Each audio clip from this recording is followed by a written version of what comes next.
flip that window over as well for you. Yeah. Yeah, the chat's Command plus. tiny. Command plus. There we go. Full screen.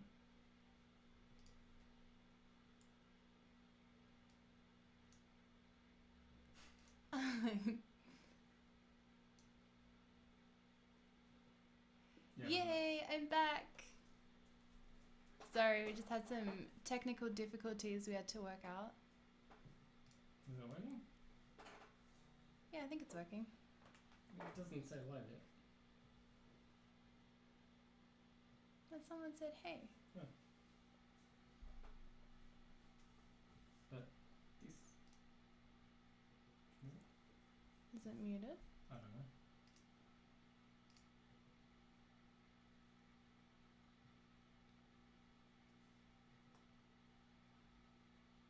Yay, awesome. Sorry, I haven't live streamed in like a year, so I can't remember how to do it properly. But hopefully that's all good.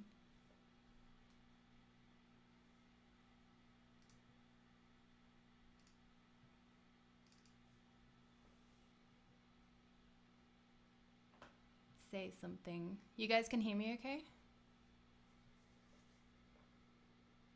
Yay, thanks for tuning in. I'm so excited to do another live stream today. I have these photos that I took with Christina today just up here on the screen. And I wanted to go through and like select the photos and stuff. This was taken with the new Canon 35 1.4 Mark II. Oh, you guys are from everywhere. Germany, Korea, UK, Saudi Arabia. That's awesome.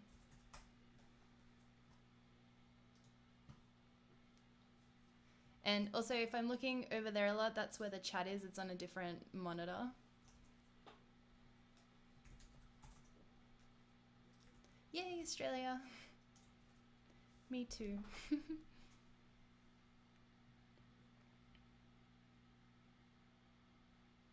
Oh, I've always wanted to go to Nepal.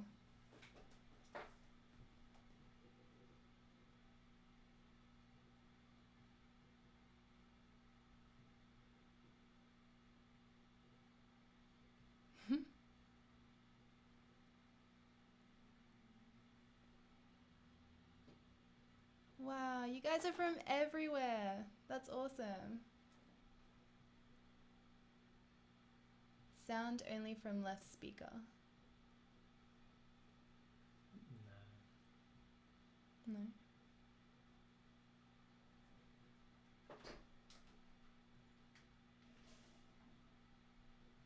Yeah, we took a lot of photos today. A lot of them were just kind of like silly fun ones. Like she just kind of ran around like crazy just for fun. But we also got some really good ones. No, it's lefty again early. Is it?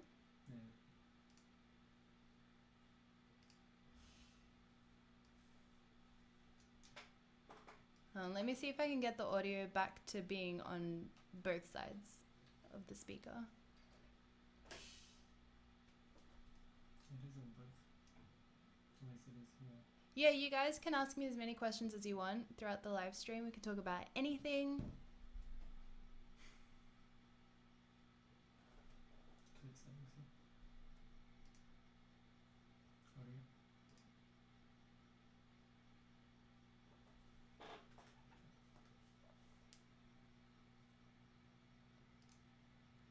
Yeah, all these photos from this photo shoot were taken on the new 35mm Mark II that I have, and I also took a few photos on the Mark I because I wanted to compare like the fastness of the Mark II as well and see which one I preferred.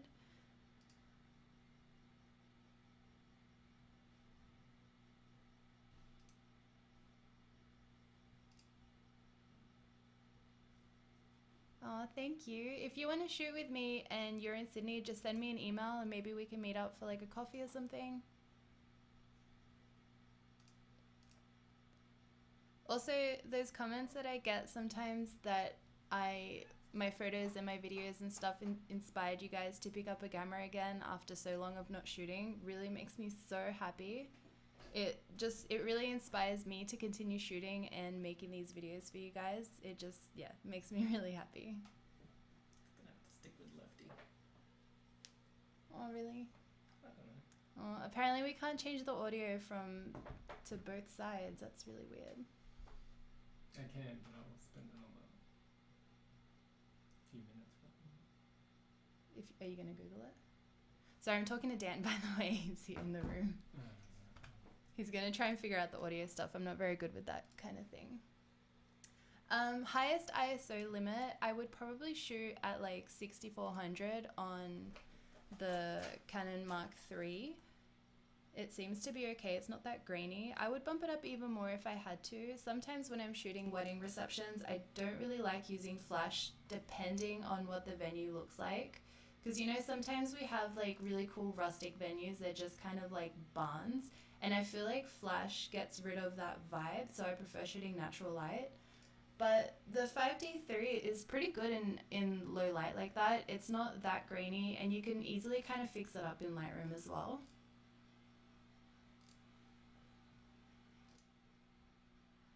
I have been to New York City before and I absolutely loved it. It was amazing and I really, really want to go back. So last time I went was with my friends and it was just like a holiday. So I didn't do any photo shoots there, but I'm like dying to go there to be able to do photo shoots because I would love to use the locations that are in New York.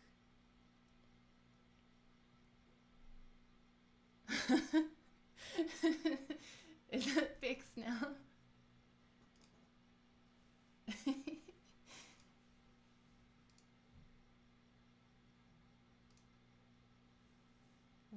Where is Mallorca?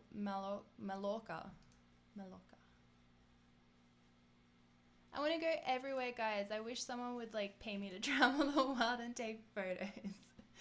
I would love to go everywhere and do like meetups with all of you guys in every single city. That would be amazing.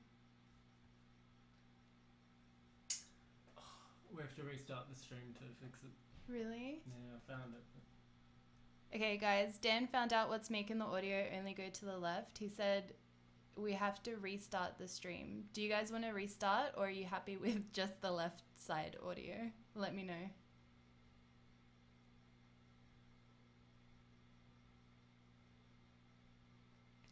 I use the Canon 600 EX2 flash. And I also have the 580 EX or 620.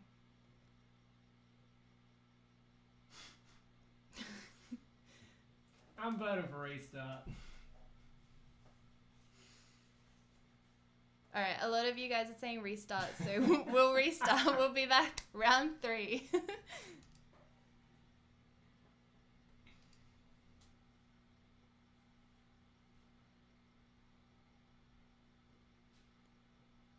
Are you sure you know what the setting is? It'll fix it? Yeah.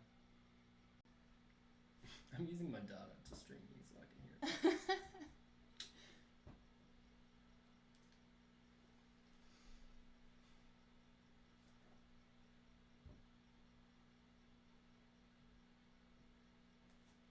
There we go. Are we back? Please tell me the audio is on both sides. Don't know, there's an ad running. Are we back? Is the audio fixed? Please? Yes. Awesome. Thank you, Dan. Of course it is. Awesome. Alright. Third time's a charm, right?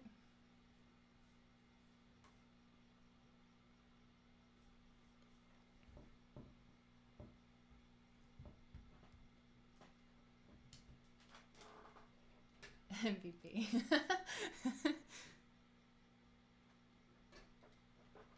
Could you find the link for it and then post it to the story? This is the link. I've never bought a secondhand camera before, but I think if you're really careful with reading the description and hopefully the person's trustworthy, I don't see why that would be a really big issue. The only problem is that you wouldn't really have warranty, so if something does break in like when you first start using it, you can't really get it exchanged. So it's a bit risky, but it could work out if you're careful. I bought secondhand lenses. You bought secondhand lenses? Yeah, I think I've bought 1 or 2 secondhand lenses. Dan doesn't like being in front of the camera. You should come and say hi. In a bit. Where do you buy secondhand lenses from, Dan? eBay. Dan said he gets secondhand lenses from eBay. Or people you know.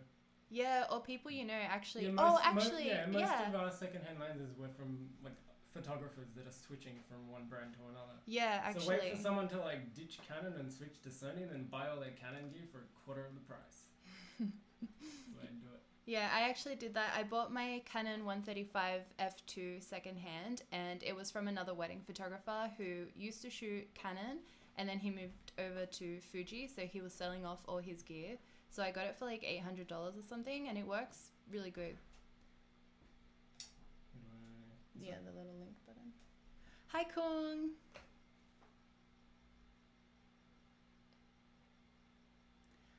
I really want you to look at my photos. I really want to do a critique your photos video really soon. I just have a lot going on at the moment because I'm going to Fiji in a week. But I really, really want to do that video because I want to have a look at you guys' photos and, yeah, make a video about it. I think that'll be fun. Yeah, I do rent lenses before I buy them sometimes. I either borrow them from other photographers or I just go to like a store and I rent it out. Yeah, because like there's only so much that you can know from looking at photos and online reviews of lenses. I feel like for me, at least personally, I really need to try it to see if I like it.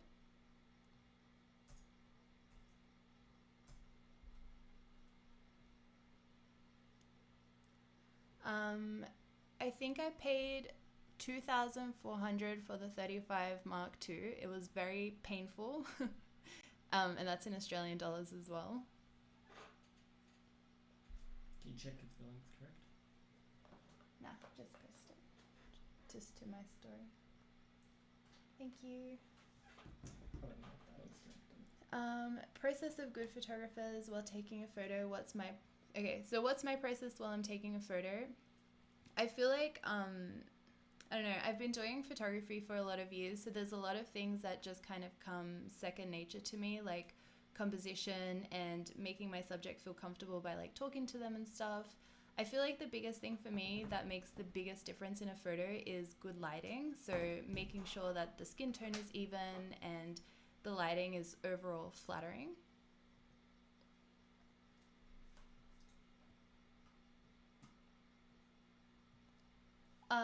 The wooden table that we use in our office to like work on and stuff was actually a old barn door that someone added these iron legs to. So it was just like a second-hand kind of thing that was made by, I don't know, some guy that makes furniture.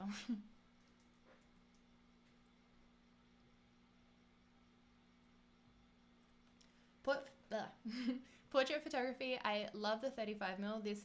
This photo here is taken on the 35mm, and the 50mm is also a great lens. And I'm using Photo Mechanic to select my photos. It's so good because you just go next, and all the photos are loaded and there's no like waiting time between the images. Because like if I wasn't like live streaming and I was just zoning in to select photos, I am like so quick. I'm like next, yes, no, yes, you know? So I really like using Photo Mechanic for that. Lightroom's way too slow for me to select photos with.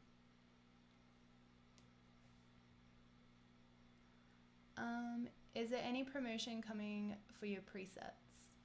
I don't really do promotions, like seasonal promotions, because I have them on like 100% of the time on my website. So I've got 10% off if you spend $50 or more and 20% off if you spend $100 or more.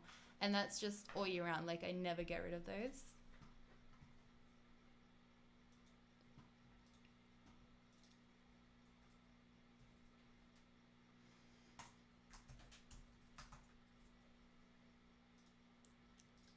What do I do when I get a long spell of bad weather? I actually just shoot through it. I really like shooting in the rain, and when it's cloudy. I feel like there's been a lot of photo shoots that were done in the most horrendous weather conditions, but you would never know it looking at the photos. Usually because I work with really good models who can just have a game face on and pretend that they're not freezing cold or getting hair whipped in their face from harsh wind and stuff. So yeah, for me, I just kind of shoot through it, and I am very lucky that in Australia it doesn't snow where I live. So the worst thing we have to deal with is the wind and like a bit of cold, but I guess it's not that cold compared to other places in the world.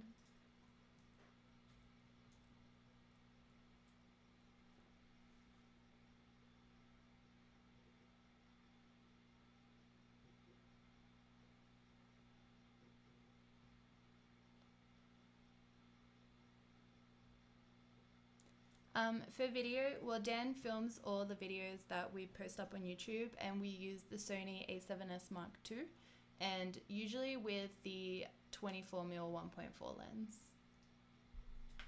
And I shot all these photos here at 1.4. You can actually see all the settings for the photos here if you guys want to have a peek while I'm going through them.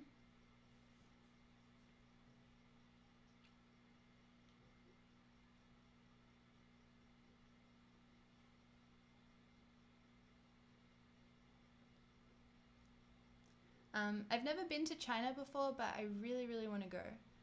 I was there actually. Yeah, I was there on a 12-hour layover when we were coming home from Poland, and we were planning to go out. I think we were in Shanghai, but we were so exhausted that we couldn't even move. We ended up just sleeping in the airport for 12 hours. Dan took this really fun, but every time I think of it, I just crack up. We found this cafe in the airport, and we were sitting down, like, facing each other, and I borrowed Dan's sunglasses, and I put them on, and I just, like, kind of leant back, and I don't even remember, but I fell asleep, and I kind of just had my mouth open, and my head kept, like, falling over, and Dan filmed me. Yeah, so that cracks me up every time I think about it.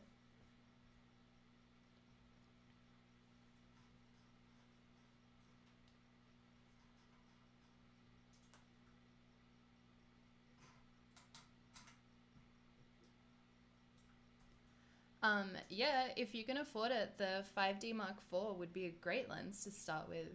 You mean camera? Yeah, camera, not lens. How's that one day?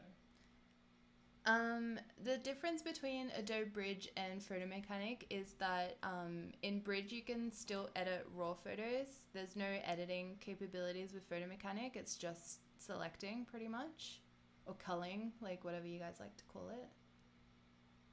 How long am I streaming? I have no idea. I guess just however long it's popping for. Why did I say that? I don't know. Dan and I have been together for 10 years now, and we've been shooting together for 7 years?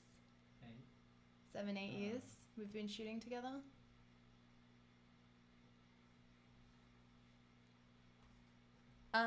We're going back to Poland, I think, next year.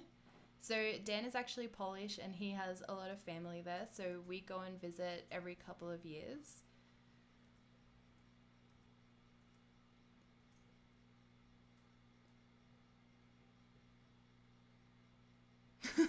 Boppin'.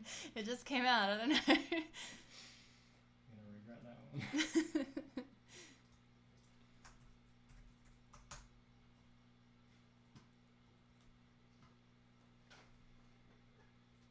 How do I get a date with Christina?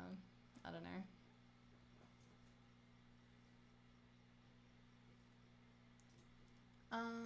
I haven't tried the Sigma 35mm yet, but I really, really want to get my hands on it so I can test it out and make some comparison videos, because I get asked about that lens a lot, so I wish I had an answer.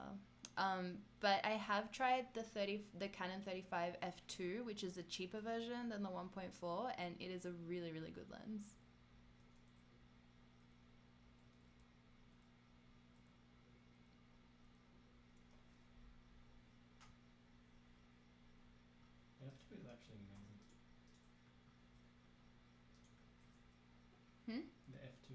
F235. Yeah, the F235 is really great. I'm from Australia. My parents are Argentinian from Buenos Aires, and I was born in Sydney, Australia, and have lived here my whole life. Well, 16 to 35 or 24 to 70. you'll see as we go through these photos, not every single photo is tack sharp like that one. But I think getting sharp photos at 1.4 really comes down to practicing. I found it easier to start shooting at a bit of a higher aperture, so I would shoot at f2 or 2.8, and when I got comfortable with that and I started nailing the focus with a higher aperture, I started bringing it down slowly until I felt comfortable shooting at 1.2. And even then, like, I still get out of focus photos all the time. You've got a really small kind of window with 1.2 or 1.4, and if you kind of half focus and even just move the slightest bit forward or back, or your model moves forward or back, the photo will be out, such as this one. But yeah, I would say it comes down to just practicing. Yes, I'm going to try the Sony a7 III as soon as I can. No one's got stock in Australia. Yeah, unfortunately no one has any stock here in Australia, so I can't get my hands on it yet, but I will really, really soon. Because yeah, I've heard so many amazing things, and I really want to try out the eye focusing. This one's a great photo.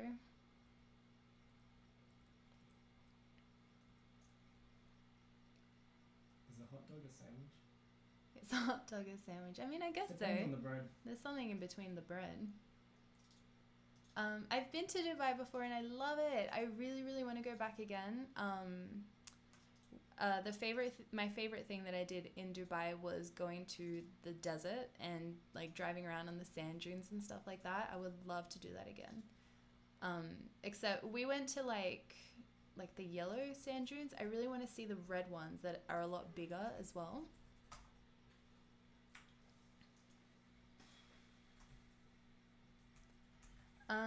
The high dynamic range I think comes from my use of lighting. I try and make sure that the entire image is balanced, so I always pay attention to what the model looks like in a photo, but at the same time I also focus on the background as well. And also if I'm shooting something and the background's looking a bit bright, I underexpose the model a little bit so I can save it later on in Lightroom and make it look more balanced.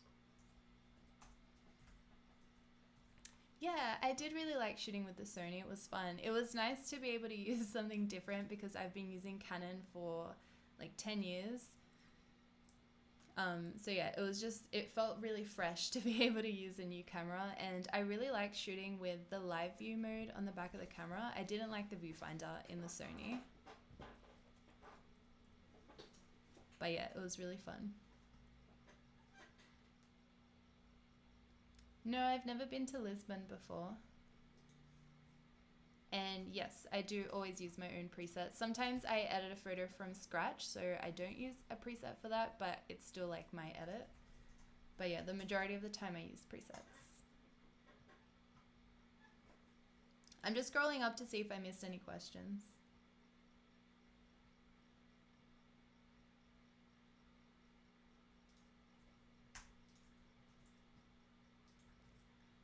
Would I ever switch to Sony for photography? Probably not, because I do have an entire Canon kit, so it kind of wouldn't make sense to start again from scratch. But something I have been considering is at a wedding, I would love to use Sony for the reception because, as I mentioned earlier, I love shooting natural light at the reception, and the Sony is really, really great in low light conditions.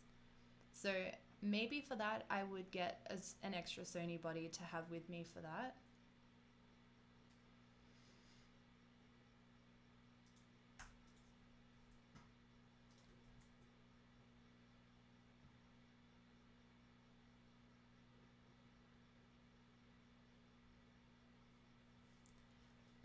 No, I didn't go to school for photography. I'm like kind of self-taught in a way. The way that I learnt was I talked to lots and lots of photographers. I always suggested to go out for coffee, and I would ask them lots of questions. I worked as a retoucher in a studio for quite a few years, which taught me a lot about the business side of photography, and that was really, really helpful. And then I did a lot of reading. I used to buy a lot of photography magazines to, read articles about it. I used to watch videos online, and I think one of the biggest ways that I learned was just going out and shooting as well, like making mistakes and then learning from them. When you said magazines, I realized we're old. I know, magazines. Do people still buy magazines? Magazines. I used to all the time. I don't remember the last time I bought a magazine though.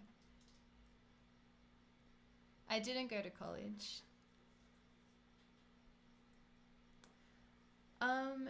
The number of photos I take really depends on what I'm doing. I probably take maybe 800 photos in like a 1 to 2 hour photo shoot. I like to take a lot of photos because why not?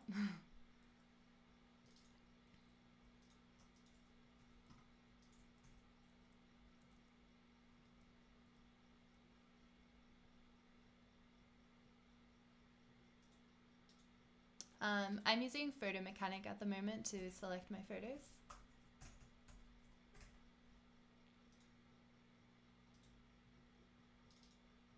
Oh, and that's very true about Sony. They also have a silent shutter mode, so that would be good during the ceremony.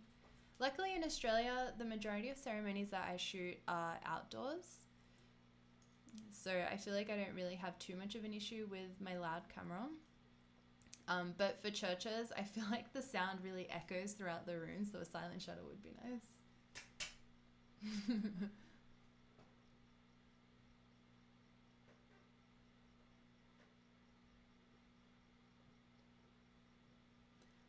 What do I think about going to school for photography? I think if you feel like that would be right for you, then you should definitely do it. For me, I'm definitely more of a hands-on kind of learner, so I need to be doing things and being active about my learning, which I guess in a way school is, but I really wanted to just work in a studio and do photo shoots and assist other photographers, as I love working that way, and I feel like I absorb more of what I'm learning that way as well.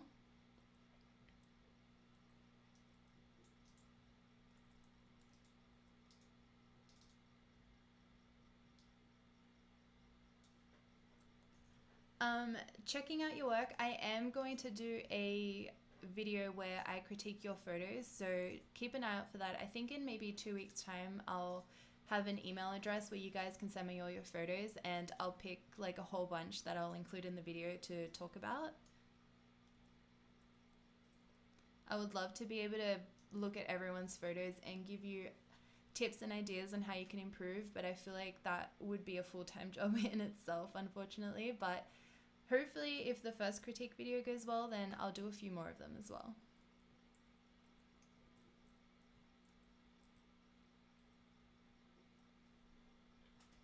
Yeah, Brandon Wolf's work is amazing. I love it.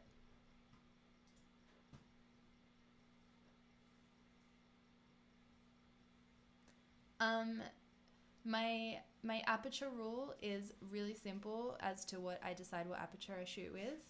That sentence didn't make sense. But basically, I like shooting wide open. You know, I have 1.4 and 1.2 lenses for a reason. I may as well use them at 1.2. So most of the time for my personal work, I shoot at 1.2. And if I'm doing client work for, say, like a boutique or something where I'm taking photos of clothes, I shoot at f2 to 2.8 just to make sure that the clothes and all the details in the clothes are captured as well. Because at 1.2 you can definitely nail focus on the model's face, but the clothes might be out of focus, which isn't good for client work. So yeah, that's basically how I decide. And also at weddings, I usually shoot around f2 as well, just because there's a lot of people and a lot of movement and stuff, and I don't want to miss anything.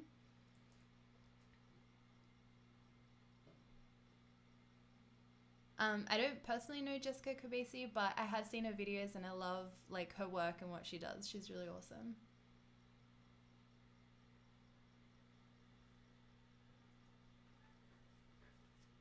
Right now, I am selecting the photos from the photo shoot that I did today with Christina.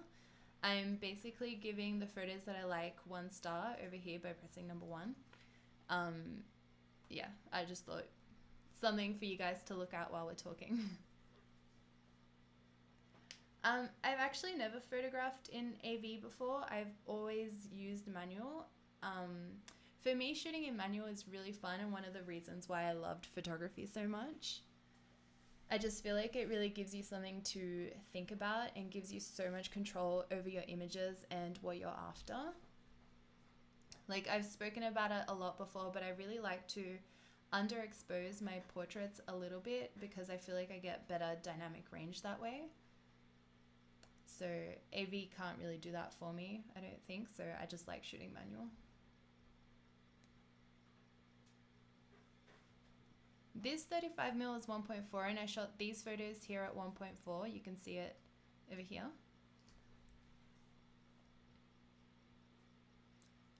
Picture style, I just use like the standard one. I don't think I've changed it.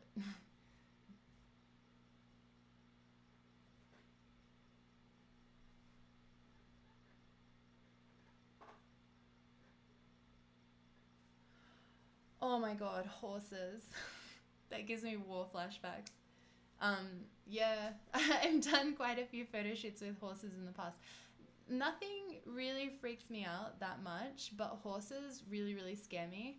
And last week we were doing a photo shoot on a farm and there was 2 horses, and the horses by themselves were lovely. They were really, really nice. We patted them, we could take photos with them, but the 2 horses in the paddock didn't like each other. So one of the horses was getting jealous that we were giving all the attention to the other horse. And so he would start coming up to it and the other horse would kind of get like annoyed and they would start running around in the paddock kind of close to us. It was just so terrifying. So I guess my advice is to have 1 horse in a paddock because that didn't work out too well. And yeah, I guess also if you're like me and you're kind of scared of horses, to just have someone that knows what they're doing as well, just to like calm them down and make sure they're not showing any signs that are bad. I don't know. My preferred focal length is 35mm. It's my favorite. I use it for pretty much everything.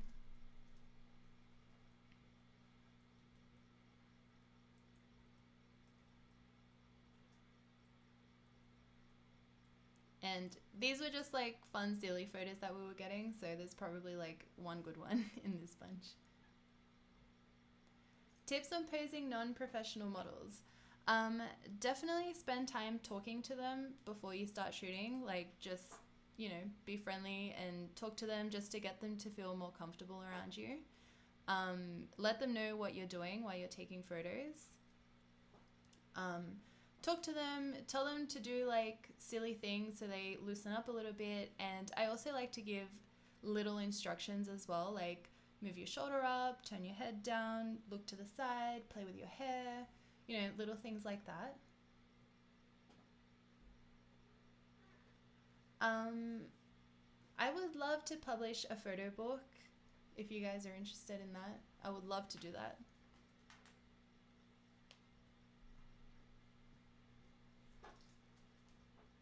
Yeah, if you guys want, we can move over to Lightroom at any point. We can do some editing.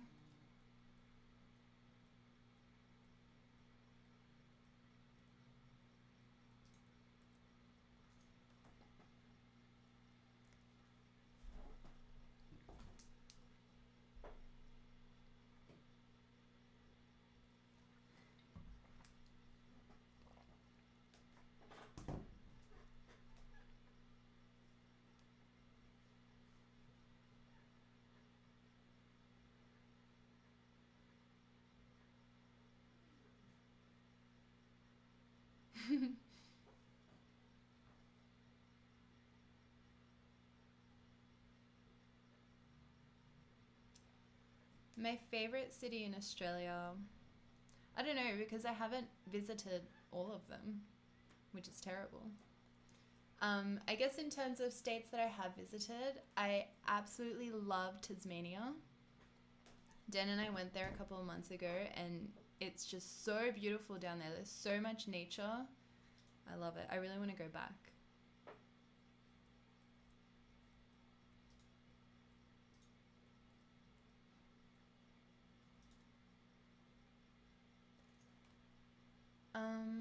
I usually try and select like 20 photos from a photo shoot, but sometimes I can go a bit overboard with my editing. I got a photo of like a bug here on her hair.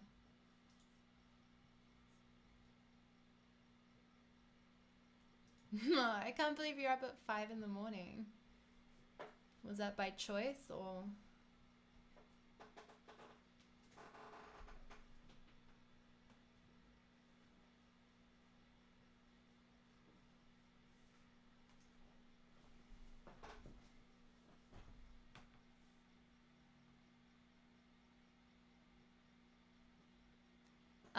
I use single shot when I'm doing focusing.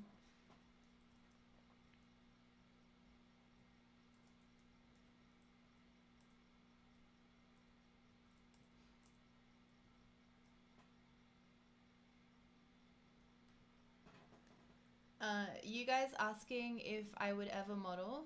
I have a video coming out really soon, which I think you will find really interesting. I think I might edit that video for Wednesday, actually, so it'll come out in 2 days. I love working with male models. I actually used to do it a lot more often before than I do now, but working with male models is really fun.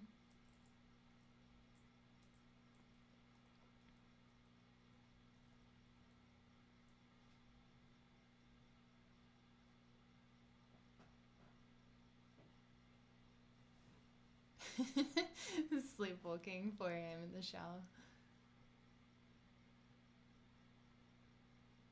Yeah, I'm really indecisive about picking photos as well, which is usually why I end up with more than 20. Like Christina and I always get together because we live really close by to each other, so we just text each other when we feel like shooting. And we're like, oh, we'll just go out and take like 5 photos, and then, you know, we go out to shoot for like 45 minutes, and I come home and I edit like 30 photos because I just love all of them and I can't decide. Happens every time.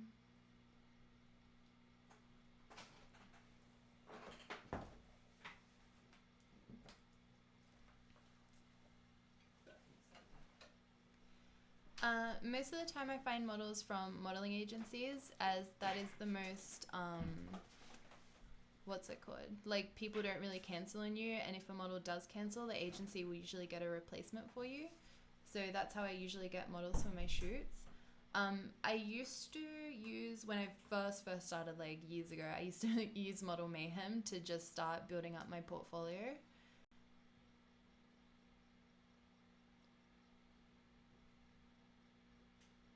Yeah, Dan and I shoot film actually for like ourselves. I probably wouldn't incorporate it into my work, but we do love shooting film just for fun, usually when we're traveling and stuff. Yes, I have done family photography. I've pretty much done any kind of photography you can think of except for like sports and of cars. Like I've never done that. But family photography is really fun. I actually really like the dynamic of it because you can get the family to do like so many different things. So it's really fun.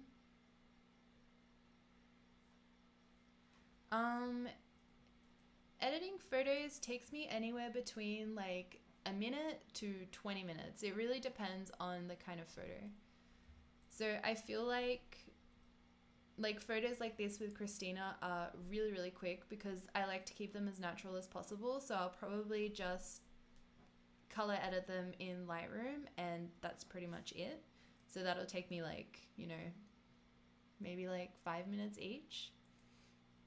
And then sometimes for like a beauty shoot, you actually have to do more retouching because you can see a lot of texture in the model's skin. And that can take a long time, like 20 minutes per photo.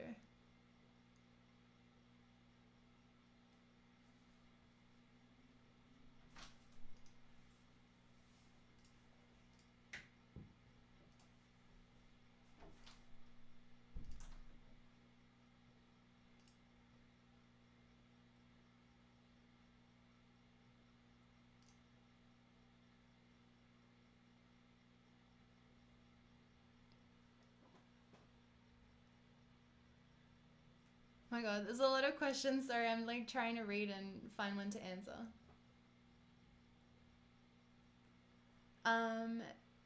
Looking at these photos, I noticed they're all landscape and no full body shots. Is there a reason?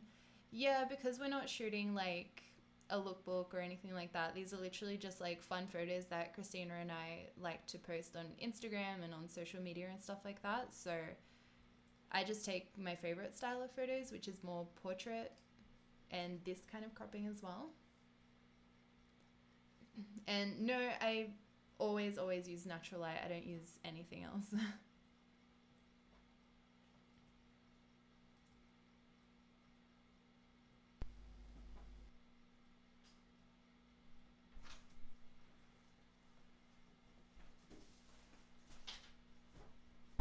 We have a cat in the room. She's bored out there. Evie's here and she's probably going to walk on my keyboard.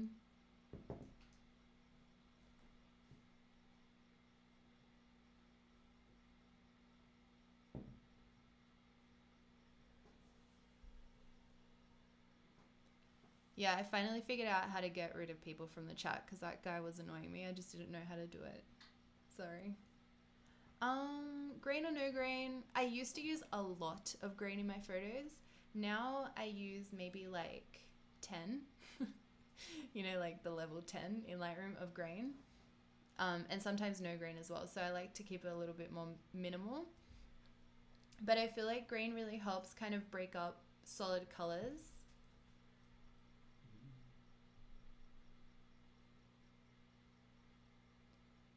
Yeah, I feel like family photos can be a little bit dangerous, as in getting asked to do it for free for like everyone you know. I did more like, it was like a family session in a park and I only did like a couple of them.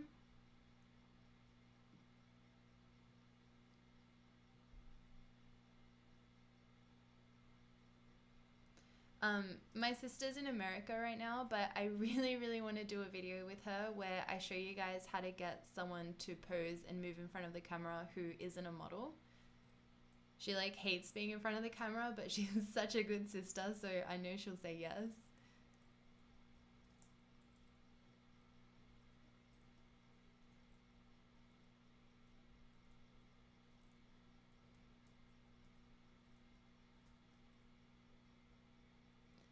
This is Evie, everyone.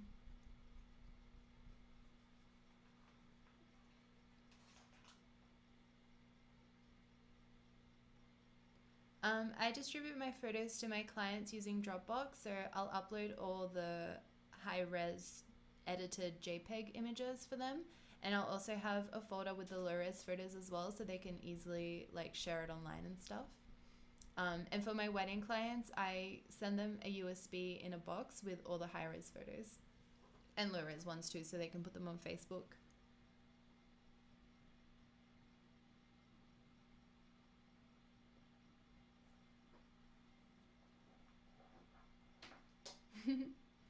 Evie, come. Purr into the microphone.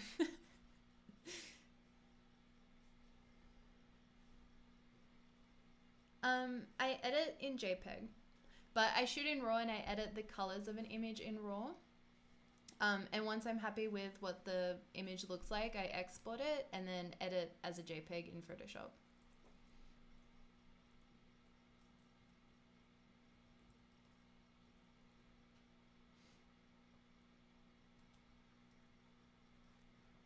We get the USBs from a company in Newcastle in Australia, and it's just like an old couple that makes a bunch of USBs and boxes and stuff and does custom printing and things like that. Do you know their name? I can't remember their name.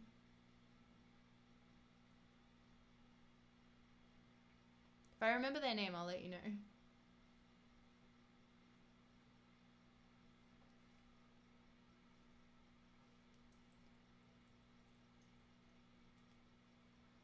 Alright, we're up to the second part of the photo shoot. So the first part we shot at a cactus. We were just, so Dan and I went to pick up Christina this morning and we were just driving around looking for cactus around our area and we found one. So we knocked on the front door of the person's house that the cactus was in and asked them if we could take photos. I had to ask her like 3 times because she didn't understand what I was asking her.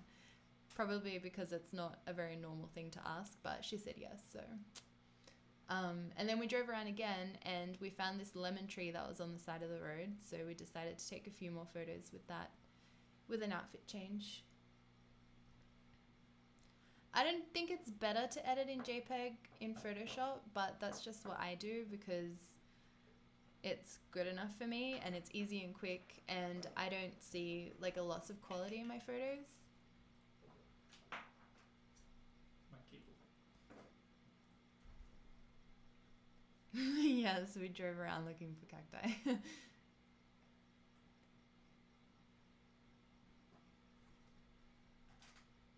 Yeah, no, there's no benefits in editing JPEG, it's just what I do.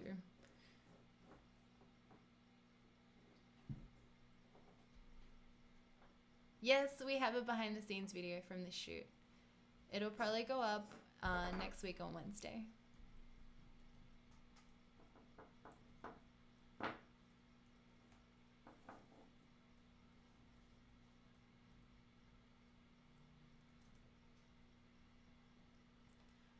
I like to do my shoots usually in the afternoon or the morning, but usually afternoon because I don't like waking up too early. And just because she's clicking my mouse, just because the lighting is a lot softer and easier to work with. This shoot today with Christina, we shot this at 1 p.m. to 2 p.m. So it was a bit harsher lighting conditions. But yeah, usually afternoon or morning.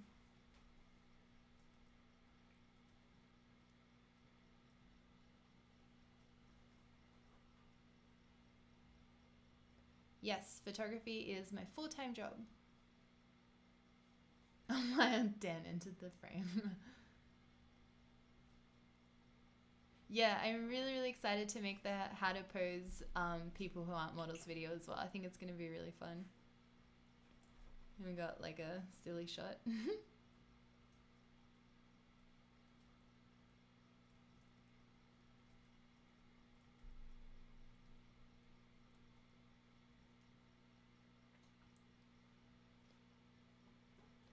Dan and I already have a baby and her name is Evie.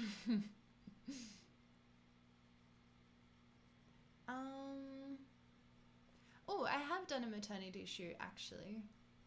I've only done one before then. It was like maybe 5 years ago.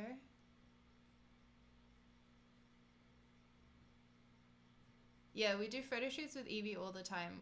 She's like usually an indoor cat, but we take her outside to like run around in our backyard every afternoon.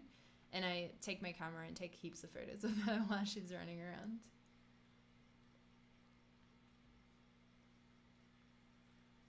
Most of my clients find me by word of mouth and also by Google.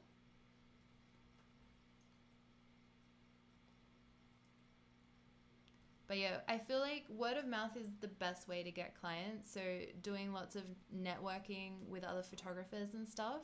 So a big thing with wedding photography is to have other connections who are also wedding photographers. So if they get an inquiry and they're already booked for that date, they will be able to recommend you so that person can then get in contact with you. I feel like that's the best way to be able to get clients.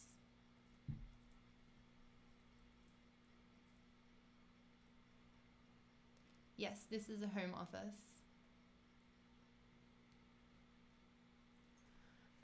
My dream photo shoot is actually just photo shoots around the world. Like I would really love to be able to shoot in amazing locations.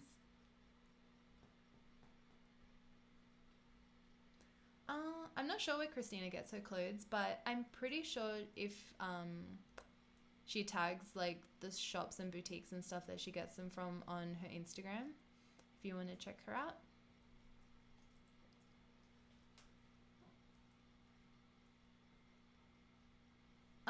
I'd probably edit today's photos just with a like from scratch without using a preset.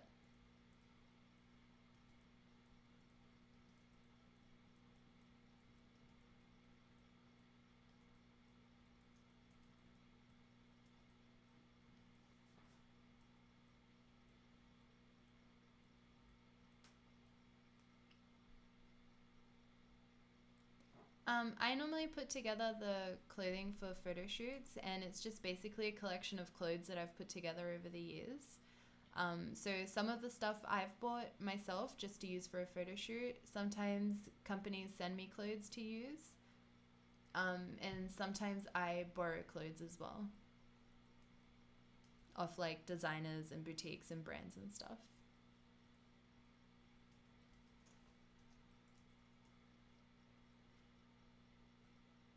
Yeah, if you guys want to see tutorials on how to shoot video, we can definitely do them.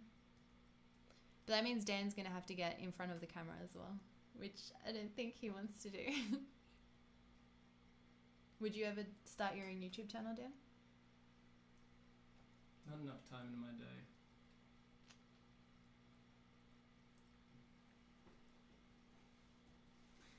Plus, then I'll get really meta. Yeah, we'll have Video tutorials about photo, tutorials about which means tutorials. It'll need to be video about video of photo. It's just going to get confusing.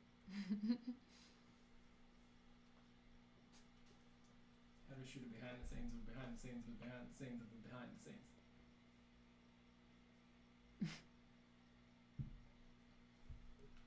Too bad, Dan, it's your time to shine. People need you. And I need more hours in the day.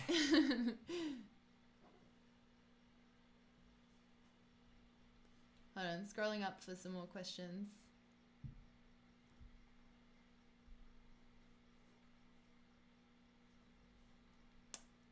In backlight situations, I just meter by taking a photo and then adjusting my settings and then taking a photo and making sure it's all good. I don't really trust the meter in the camera for backlit.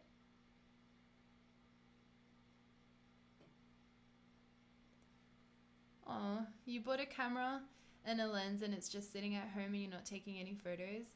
My best advice is just go out and start taking photos. Like, go for a walk around your suburb and take photos of the things that you see there, or plan a road trip with your friends somewhere nice and bring your camera along and take photos of your friends and of the landscape.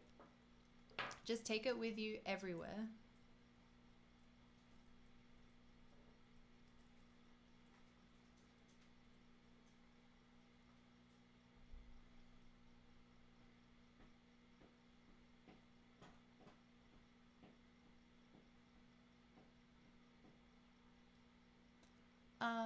Wedding images, it depends on like what package the client goes for. So with 8 hours we do 600 images, 10 hours we do 800, and 12 hours we do 1,000, which is a lot of images to edit.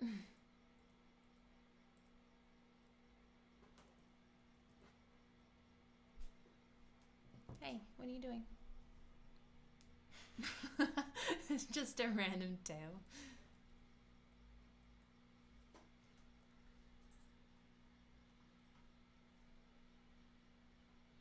Hey Maddie! Thanks for tuning in.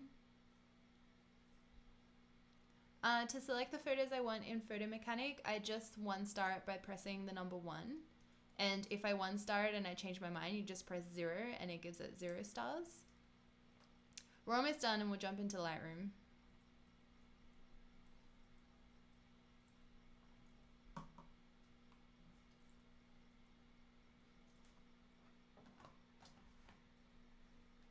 Just gonna knock over my water bottle.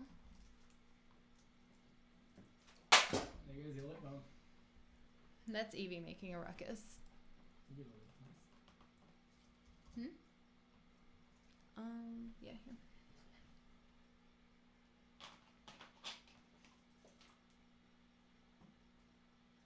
Yeah, I use a Wacom Bamboo Fun tablet for retouching. I really like it because it's got a rough texture to it. Most tablets are like really smooth and your pen just kind of slides around a lot, so I like the textured one.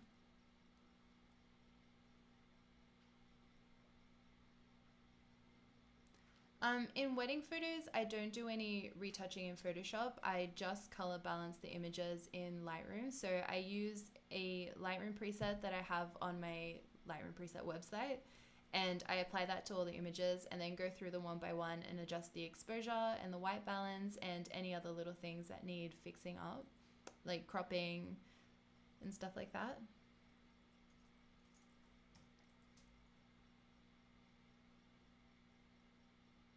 Yeah, I can save my stream if you want. The other two, when we tried to start the stream, is probably saved as well. I might get rid of those two, but I'll leave this one up for you guys.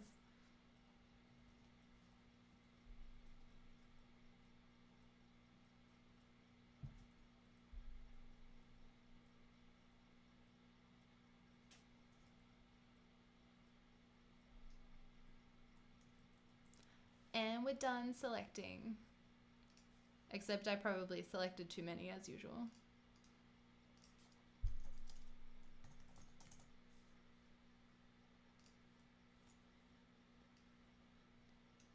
But whatever, let's just jump into Lightroom and we'll just do some editing.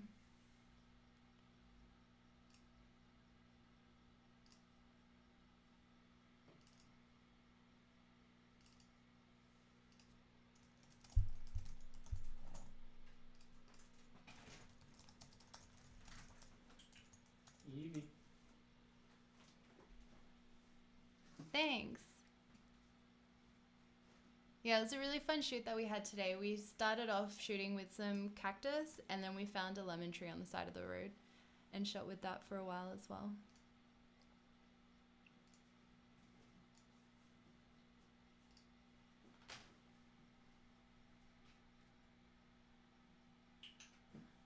The only Sigma lens I have is the Sigma 24mm 1.4, and it is a nice lens, but it tends to miss focus quite a bit. I actually got a thing where you can fine tune the focusing of a lens, so I need to try it out now that I've fixed it. And yeah, maybe the Sigma will be better now. But I really want to try the Sigma 35 as well.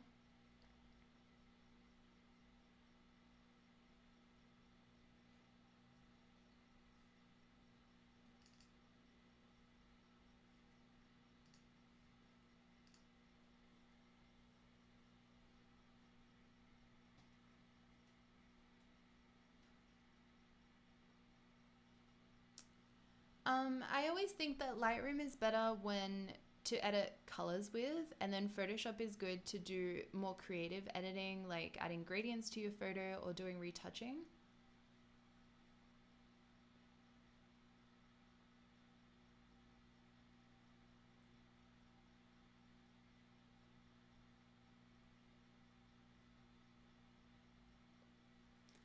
If I reach like the limit of the wedding photos that I said I would deliver to the couple and there's still amazing photos, I will include them. I don't like hide anything from my couple, but usually I'm pretty much on the mark with how many images I shoot to edit. Yeah, I know I didn't one star them good enough, but I'll just select like a few of my favorites to edit. We won't do them all today. We'll be here till like 6 in the morning. I do like the 35 1.4 Mark II. I don't know if any of you guys have it, but I've noticed that it has this crazy lens flare that was on Christina's face pretty much the entire shoot in the backlit photos, which was really frustrating. It's like, it's really defined, so I'd probably have to spend time retouching it out, which I don't want to do. But yeah, the photos I took with the Mark I, which are just these ones here, they look so different. But yeah, they don't have any lens flare at all.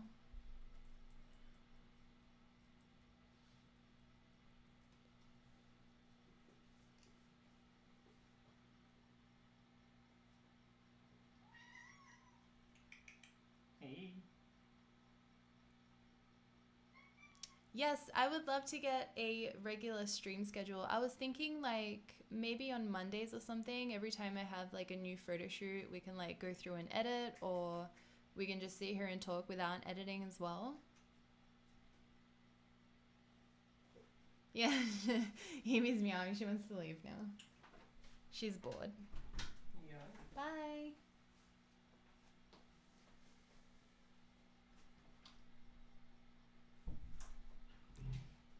Yeah, I do a photo shoot of the bride and groom as well. In Australia, we do it on the day of the wedding. So normally we do getting ready shots, then the ceremony. After the ceremony, I like to get a few family photos because I don't like doing them at the reception with flash because it looks kind of icky. So I like to do them on location. And then we take the bride and groom out for photos for about an hour and then we go to the reception. I think in Poland they do like the wedding day and then the next day they do the bride and groom photo shoot. I don't know if that's correct, but I think that's what I remember hearing when I was in Poland.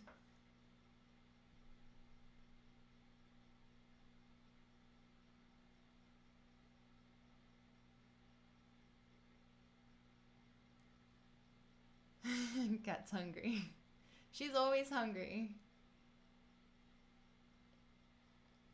Oh, the number of photo shoots I do in a week really depends because sometimes I can do 5 photo shoots in 5 days, like Monday to Friday, and then there will be a week where I have no photo shoots. It's never really like, there's no schedule to it, it just kind of happens whenever. My highlight, yeah. I use an elf highlight because I'm trying to get all cruelty free makeup at the moment, so I'm making like a transition, but I really like the elf highlight.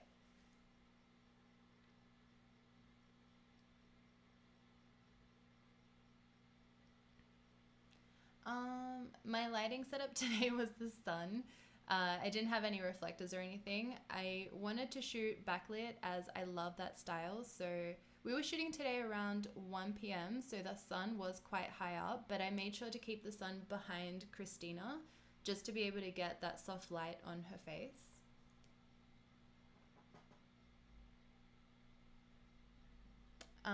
What made me get into photography? Honestly, I don't know. I picked up my family's point and shoot camera one day, probably just out of boredom when I was a teenager, and went for a walk and started taking photos of things. And I just kind of thought it was really fun. So I started looking into photography a little bit more. I had an account on DeviantArt and I would follow people like Lara Jade and other photographers like that, and I loved what they do. So I don't know, I just had this sudden urge to want to try it. And then I got a DSLR, a Pentax K1000D, I think, with just like a kit lens, to learn how to shoot in manual and to practice. I would take a lot of self-portraits with my camera on a tripod and a self-timer, and I would also take a lot of photos of my sister as well. I have a lot of presets. These are pretty much all mine. There's like some that I'm working on as well. I kind of name them after the model of the photo shoot that I start working on the preset of. But yeah, we'll edit a photo from scratch today, so I'm going to start with like the curves because we've just been sitting here staring at this one photo for like 10 years.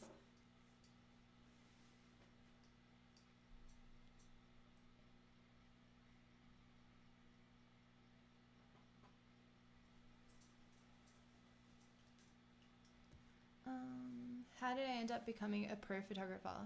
Well, so then I got my first camera and I was playing around with it and I realized I really, really loved photography. I was almost finished high school, and that's where you talk a lot about like what you're going to do after high school, what's your job going to be, and I had no idea that you can make money off photography. So I think one day my dad told me to look for a job in a photography studio. So I started having a look around and I ended up getting a job as a retoucher because I still do. I really loved using Photoshop and playing around with that. And yeah, from there it was just kind of like a slow transition from working at the photography studio, realizing I can make money from photography, and then starting my own business, quitting that studio, and then being a full-time photographer. Do you have my water? Thank you. Whoa, you found me on DeviantArt back in the day. That's amazing. Yeah, I used to give out free Photoshop curves every Friday on my blog. Who remembers that, actually?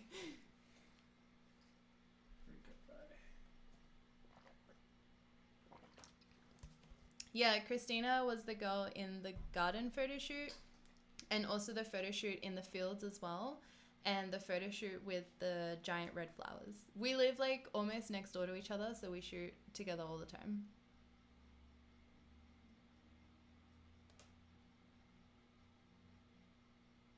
How to fix an overexposed photo. That might be interesting, actually.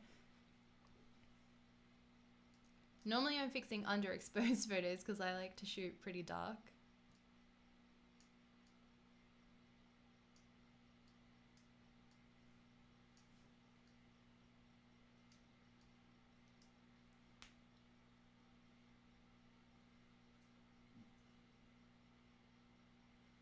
We're just talking about random things. I'm just answering any questions that I see. Sorry if I miss any questions. If I don't answer it, just ask it again because the chat is only like really small, so I can only see maybe 7 comments at a time. Me and Christina meeting. So I was friends with a photographer called Kiara Rose, and she went to school with Christina. So her and Kiara would shoot all the time. And Kiara and I wanted to do a fun shoot together, so she asked Christina to be the model, and that's how we met. This would have been so many years ago as well. Yeah, like 5, 6 years ago. Yeah. 5 years ago.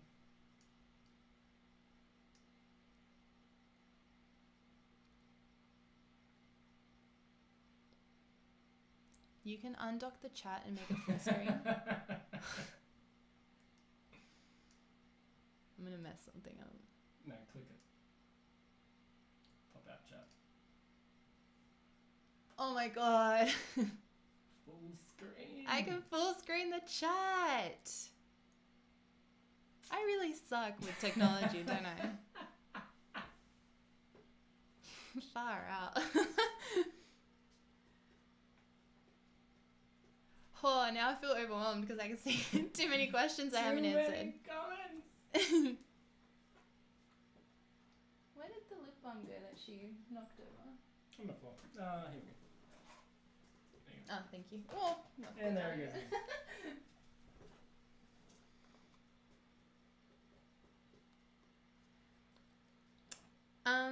I use only Canon because it's easier to build up a photography kit with one brand rather than, you know, having a Canon body and a Nikon body and then like a lens from each and stuff like that. Shoot Sony as well.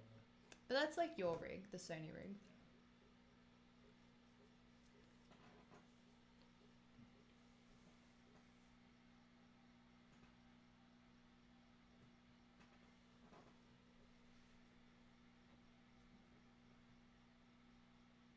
No, I did not know that meant cucumber in Arabic.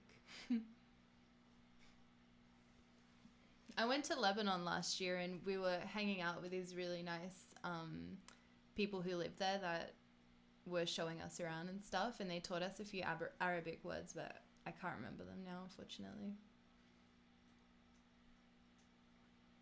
No, the A7 II that I shot with the other day was our friend's camera, Kung. He's also into photography. Hi from Argentina. I want to go back there so bad. I miss it.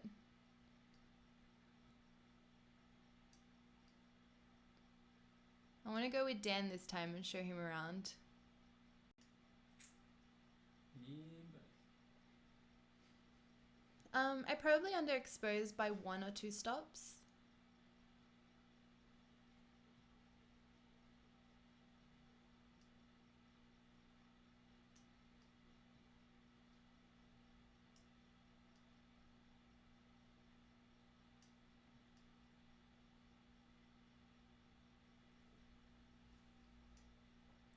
I'm mostly self-taught in photography, so I learnt by doing things. I'm a very like hands-on kind of person, so I learn the best if I just go ahead and do something. And I also met up with a lot of photographers and asked them a lot of questions.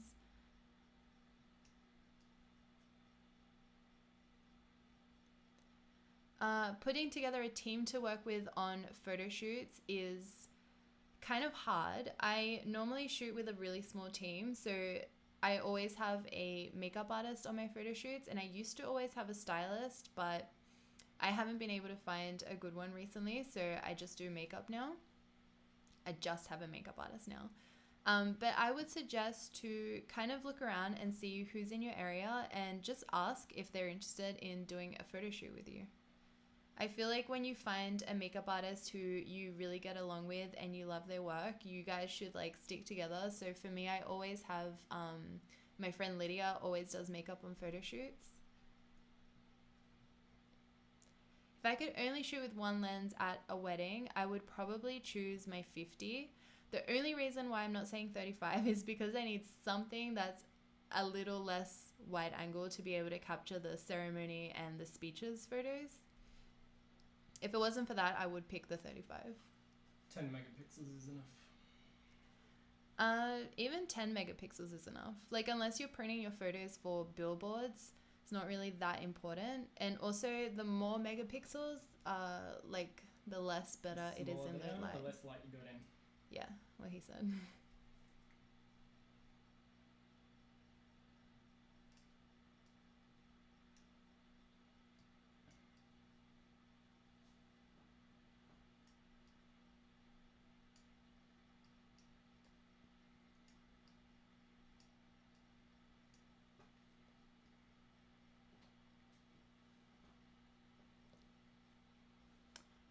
In today's photo shoot, we shot for like maybe an hour and I took like 800 photos.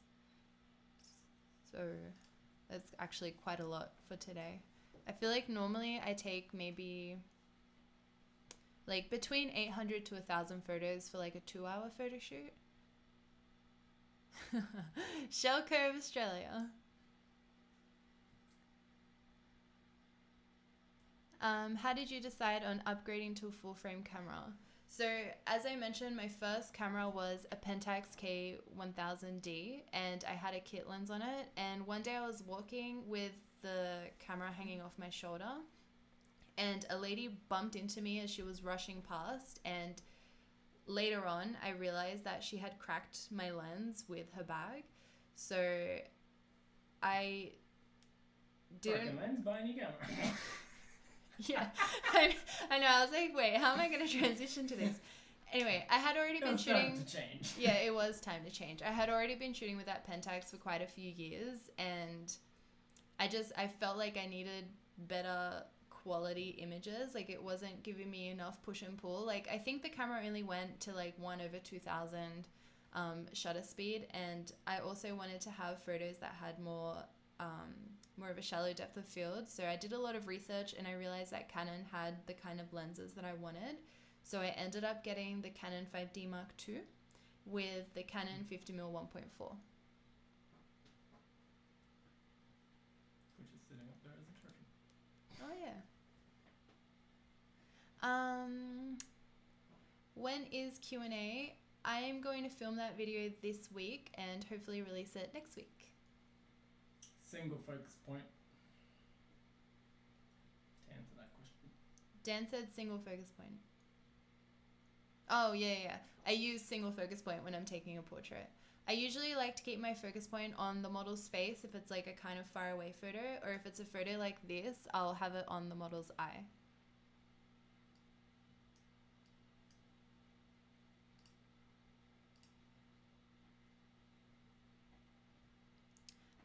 With Lightroom, you pay a monthly fee because you're getting Adobe Creative Cloud. Well, I think you can also get Photoshop and Lightroom only. I remember saying something For a about monthly fee? Or? I think so. I think it's cheaper if you just get Lightroom and Photoshop. I think it's like a Photog package or something. Oh. But I don't know. We got the full Creative Cloud. Yeah, I watch Peter McKinnon's videos. They're so good. I would love to collab with him, but he does live all the way in Canada. I live like literally in the country that's the furthest thing away from everyone. It's like a minimum 9-hour flight to get anywhere.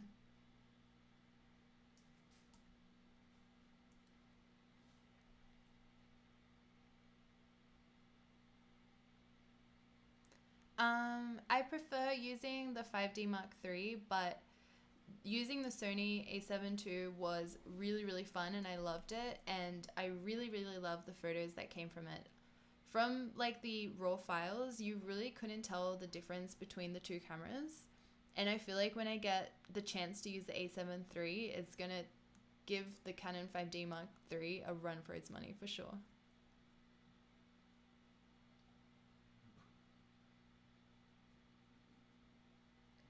Any full frame camera is good. Honestly, I've only ever used the Canon 5D III, and 4. I've tested it out from friends, so I recommend that. Yeah, and the 2, but that's a bit old now. Dan's social media account is Dan Podboreski. Good luck. Good luck. I'll type it out for you guys.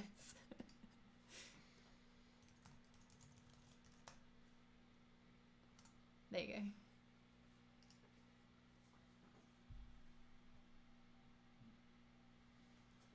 The old 35 ain't going anywhere. Yeah, the old 35 is not going anywhere. I'm actually, unless I can figure out what's going on with this lens flare on the Mark II, I'm probably going to start using the Mark I again a little bit more often.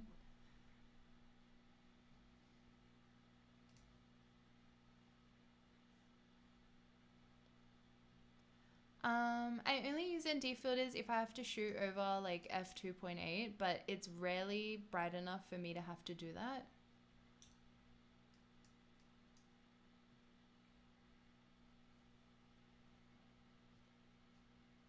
On the Sony, I use the focus point as well. Whoops, I didn't want to do that. RGB. Sony, it's a small focus point? Yeah, on Sony, it's like a really tiny focus point. No, as in it's called a small focus point. Oh, it's called small focus point. I'm going to stop talking because I don't know. Because in Sony, you can change the size of it. 50mm 1.8 for a boudoir photo shoot. Is that how you say it? I hope so. Yeah. Yeah, that would definitely work. Yeah. I always say it like doesn't matter what people say. I like using the 85mm, which is a portrait lens, sometimes for landscape photography, and I like using the 24mm, which is a landscape lens for portrait photography. So if you can make it work, then yeah, definitely. You can use any lens. I shoot 35mm 95% of the time because of you. That's amazing. The problem with Fujifilm is the sensor size for us. Can you hear Dan when he's talking, by the way? Because he's answering questions like on the other side of the room. I'm just picking ones out that you may have missed. Come here. Say hello. Hello.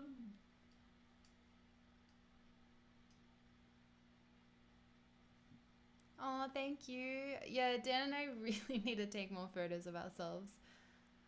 I don't know why we don't. I think it's because it's, I don't know, it's a bit consuming to take a tripod with you and to think in advance, yeah, I'm going to take a tripod because we want to get photos together. So the day before, no, on Friday was like the first time in years that we actually took photos of ourselves. But yeah, I agree, we need to do it more often. Agreed. Yeah, how about Dan come into the frame? Whoa, I thought that was the contrast. Yeah.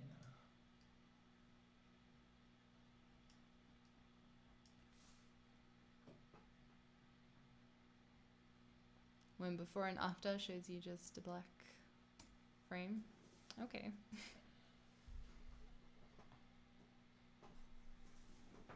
The 6D Mark II is great. The only problem for us is it doesn't have dual card slots. So Yeah. it's been the issue. We need the dual card slots.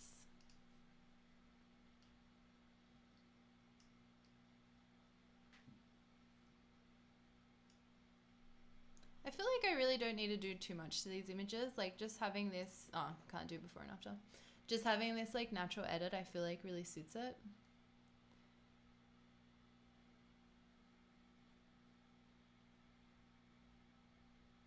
Dan should start a channel about man hairstyle.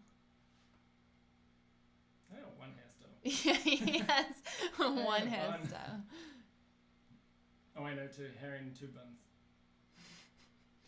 My tip to improve your photography is to go out there and shoot. I feel like there's no better way to learn than to just practice and to make mistakes and to learn from them.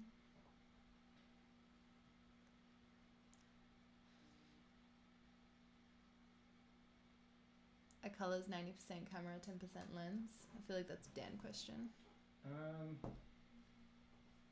Well, if you mean as in well, no, it's not 90% camera because you can take a lens from Canon and chuck it on a Sony and it's nearly the same. So it's mostly lens. Same with Nikon, and the high range Nikon sensors are made by Sony anyway. So, what's the difference nowadays? Look, 10 years ago there may have been difference between camera brands, but now you can color match everything. Makes no difference. What you prefer shooting, where you like your buttons and that sort of thing. I don't see a difference. How many shutter count do I have on my Mark III? Probably like 10 million. I don't know. Whatever the counter goes to, we've probably gone past it. Yeah, I'm in Australia. I'm from Sydney.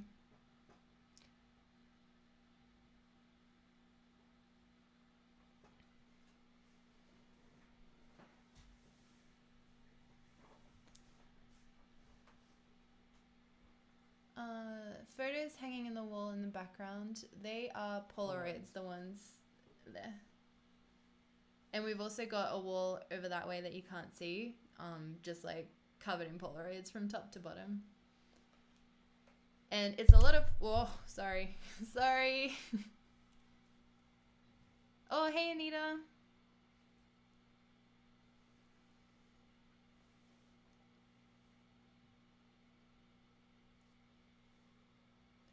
In the city, yeah, I always like to look for parks to do photo shoots in because I love shooting with green, as well as rooftops are really cool, and just on the streets of the city as well.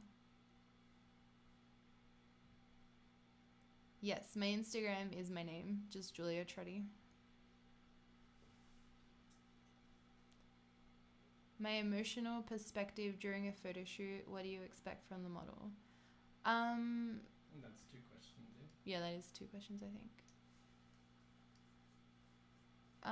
From the model, I guess I just want to take photos of someone who wants to be there, who actually wants their photo taken. I feel like passion is like a really big thing that I'm like drawn into. I feel like I take better photos if someone's like also into the photo shoot. I feel like that's why Christina and I get along so well and get so many great photos.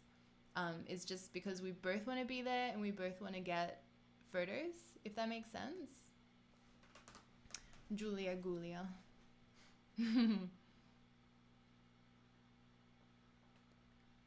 The most ISO that I would use is probably like 6400 on the Canon 5D3, and I do that when I'm shooting wedding receptions. I really like to use mostly natural light, especially in a venue that's like rustic, because I feel like flash kind of ruins that vibe. You can push a Mark III to about 10,000. Yeah, you can push a Mark III a lot, and there's also a really great grain remover in Lightroom as well. How do you get on rooftops? I usually use just car park rooftops, so we just drive. Step out of the car, you're at your location. Very convenient. I don't really like pose my models per se. I get them into the spot where I want to take a photo of them and kind of give them like a general direction of what I want, but then really tell them to move around freely, as I feel like that gets my photos to look a lot more natural.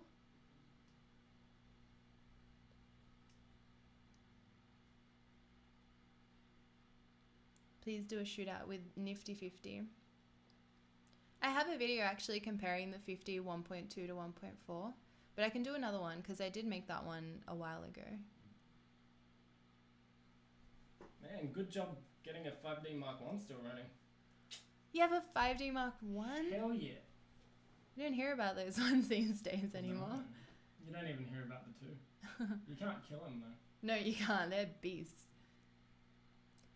No, I don't use auto white balance. I'm like a control freak when it comes to my camera settings. I have my white balance set usually on 5200 Kelvin? K. Let's just leave it at K. Oh, Serge, thank you so much. Love your work, Julia. Do you do anything to regain mid-tone contrast after crushing the shadows? I find it a bit flat. Yeah, so I like to make the 5 points on the point curve, and then I use the middle curve to just bring out the shadows again on the face of the model. So I use, this one here to crush the blacks, this one here to add like some more contrast into the image, and then the third one here in the midtones, I just bump it up a little bit so it makes the model pop.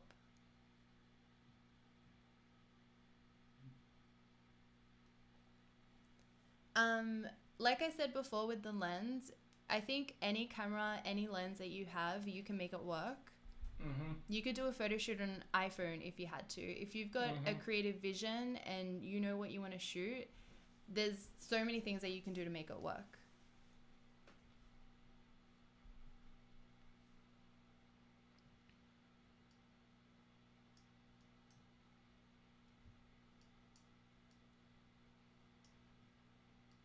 You can do a shoot on a Polaroid camera.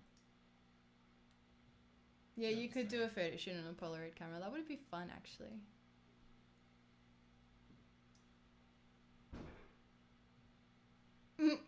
Yeah, she's doing something bad outside. Hey, I got a challenge for you. What? Do a photo shoot on a Holga. On a Holga? Maybe we should. Would you guys want to see me do a photo shoot on a film camera? I feel like that would be fun. When I was watching your skin retouching tutorial, your image looks sharp even when zoomed in, but mine wasn't as sharp. Am I not nailing focus, or does a crop sensor camera make a difference? No, crop sensor camera shouldn't make a difference in the focusing. If you're trying to focus at a shallow depth of field, try bringing your aperture up just to make it a bit easier. And once you start nailing the focus with a higher aperture, then you can start bringing it down. And also make sure you take your time when you're taking a photo. Make sure you have the focus point set. Make sure the focus point is on the model's face or eyes. And take a couple of the same photo before you ask your model to move, just to make sure that you've got the focus in the shot. Polaroid shootout, that would be fun. Cheap camera challenge. I need to write these down. Do you use red, green, and blue curves? I use mostly the blue curve, sometimes the green, and I use the red curve the least. What are you trying to say with your photos, and how do you get your photos to say exactly that? I like to evoke a feeling of like freedom and happiness and nature. Is that a feeling in my photos? So I feel like I do that by using natural light, by getting my models to move around freely, for getting them to like be themselves. Like I love shooting with Christina because she loves to laugh and dance and spin around and stuff. Yeah, so I feel like that's what I go with my photos. There's enough serious stuff in the world. We can have a bit of fun.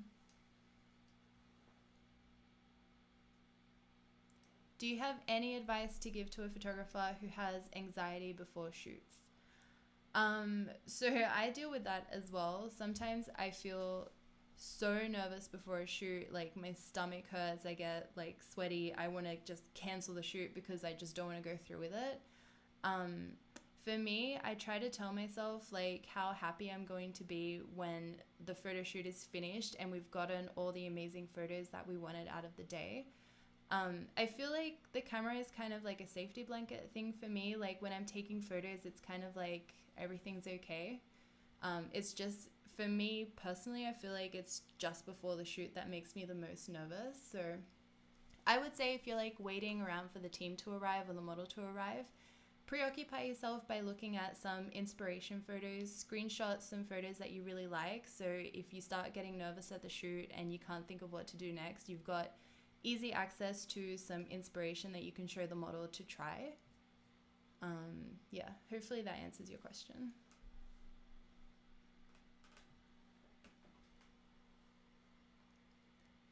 Do you ever shoot below 1.8? Yes, I love shooting at 1.2 on my 50 and 85 and 1.4 on my 35.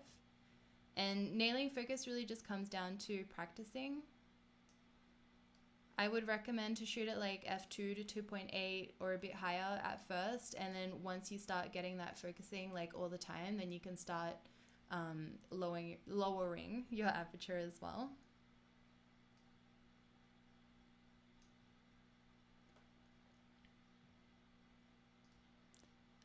How I nail the focus when she's moving around a lot. I just try and be like as quick as possible. I like shooting in one shot because I feel like the camera is not doing any thinking. It's just taking the shot as soon as I say take the shot. So I feel like that helps me personally.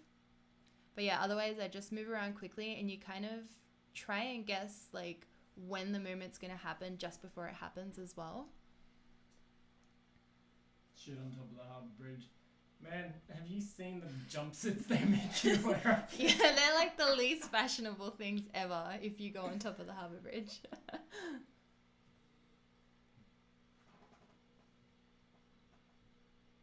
A7 II or Sony A6500. Depends whether you want crop or sorry. not. There's my info if you guys want to see the camera settings. I don't need to upgrade to the 5D Mark IV. It doesn't have enough improvements from the 3. I've already got 3 Mark III bodies as well, so I'm just waiting for the next 5D instead. But yeah, for me, it's not a big difference. Like, I would probably only get the new one if one of my Mark IIIs broke.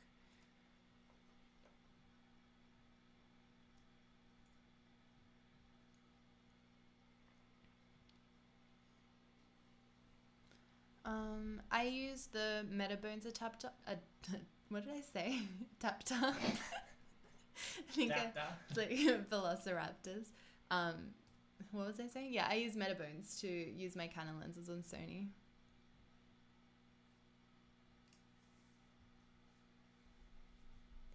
I really want to edit. The last photos of the day were like my favorites.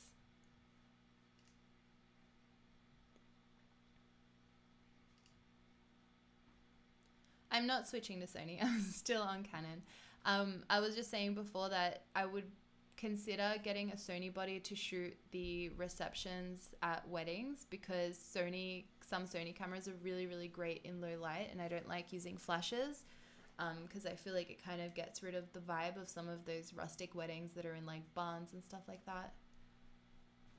Yeah, I really want to do a meetup in Sydney, but it just, I don't know, it makes me nervous. I'm like, what if you all don't like me? Do you have a guess on what time you will begin editing today? We are editing. I'm just distracted answering your questions, so I'm being a bit slow. I found that the colors on Canon versus Sony were pretty much the same. Sony also has a really great menu where you can completely change what the color of the photos look like, so you can definitely match them to Canon. So I feel like that's not even like a question, really. I mean, it is a question, but you know what I mean. Like you can. It's not a problem. Yeah, it's not a problem. That's the wording I was looking for.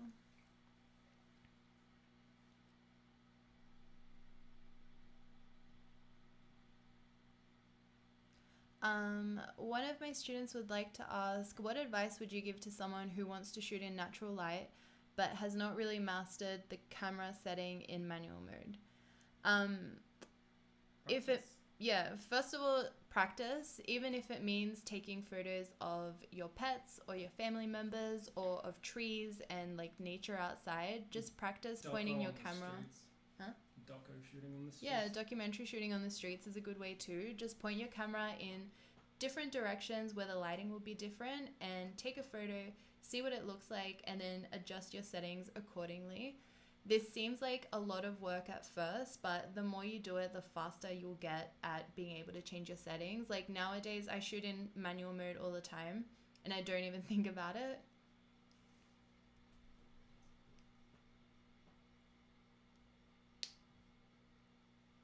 Sorry, I cracked my knuckle.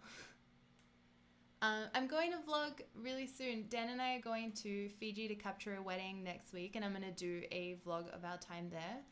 And then when we get back, I also want to do another week as my...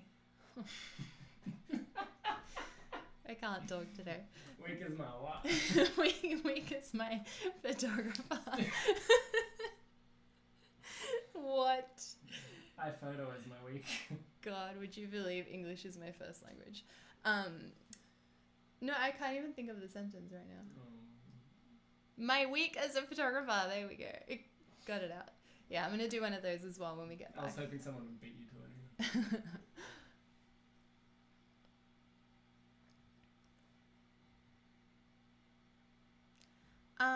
No, I never really thought about getting the Sigma 35mm art just because I have all Canon lenses and I love Canon lenses. The way, like the color rendition, the bokeh, the compression, the sharpness, the way they work, just everything I love about Canon lenses. So I didn't really want to get a Sigma. I also have the Sigma 24mm 1.4, which misses focus quite a lot, which I don't like. So I didn't want that to happen with the 35 as well. We'll get our hands on a 35 at some point and do a comparison though, I reckon. Yeah, at some point we'll do a comparison.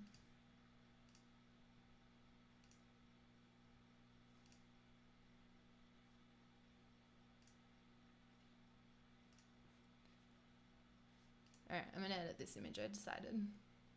10 years later.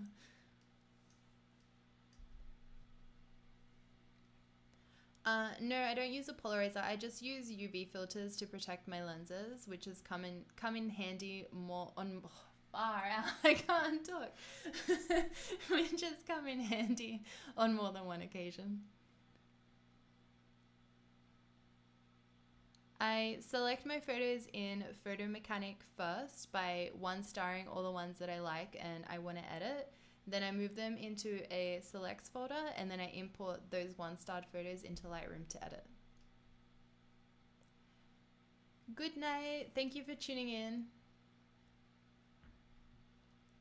Which is your favorite country you visited? I'd probably have to say Poland because like I have a soft spot for it in my heart. I love Poland.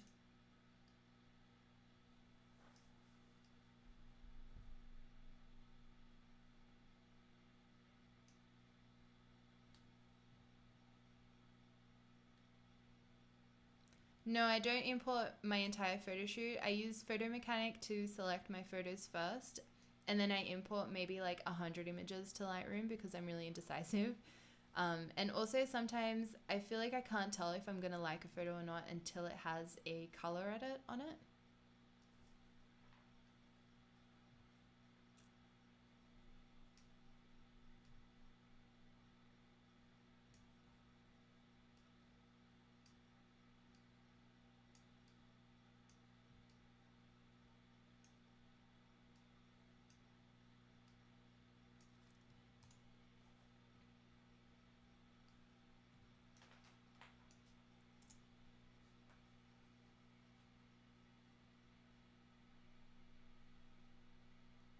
About camera calibration. Yeah, I can make a video about that.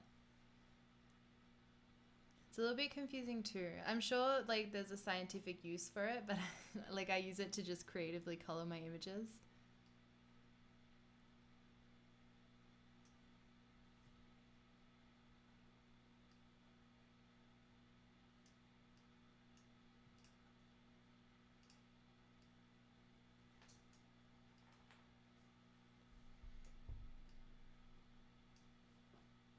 Canon highlight roll off better.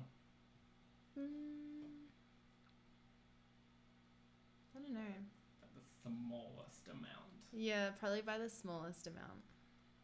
The Canon highlight roll off. Thank you. I'm so glad you guys like my videos. It makes me really happy. Yeah, I use a Wacom Bamboo Fun tablet, but only when I'm retouching. When I'm Lightroom editing, I just use my mouse.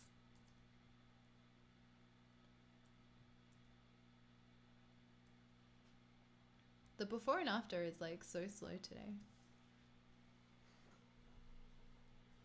Are you ever worried about the turnout of images when capturing?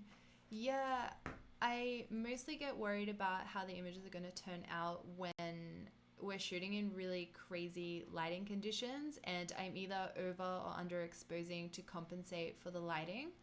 And sometimes it could be a bit nerve-wracking to see the photo on the back of the camera and it looks way underexposed.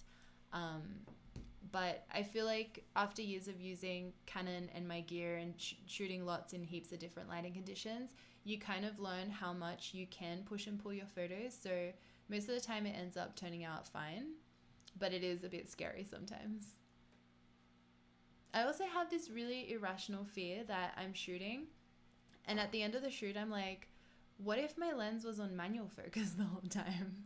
It's really dumb because like I can see the lens focusing in the camera, but it always crosses my mind when I finish a photo shoot.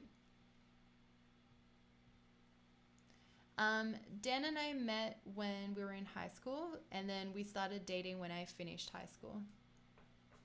So like we kept in touch afterwards and then started going out.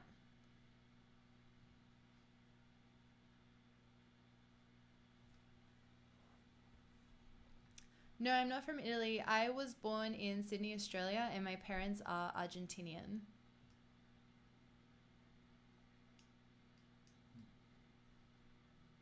Italian grandparents, no? Oh yeah, I do have Italian grandparents.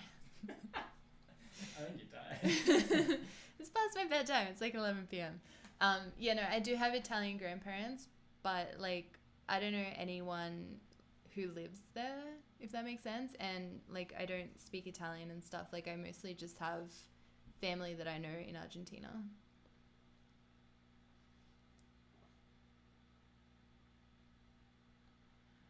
Did you ever have to replan a photo shoot because too few pictures came out great? No, I haven't. Pretty much the only time that I replan a photo shoot is when the weather is bad. So I've had to cancel photo shoots if it's like pouring rain or like the weather conditions are just crazy. But luckily I didn't have any photo shoots that I had to redo because of the photos. I'm like terrified of that happening. No, I didn't study photography in like the traditional sense. Like I didn't go to college or university for it, but I did learn by being very hands-on with photography and just jumping into the deep end and doing it. And I also worked for a photo studio, and I also met up with lots of photographers and worked for a lot of photographers and learnt a lot that way as well.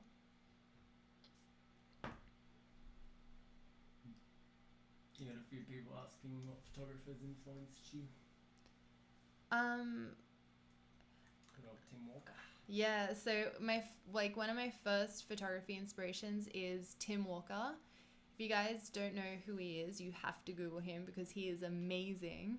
I was obsessed with his work, and I have like this massive photo book that he published, which I still flick through to this day. Like I've had that photo book for as long as I've been doing photography, so it's like 10 years old.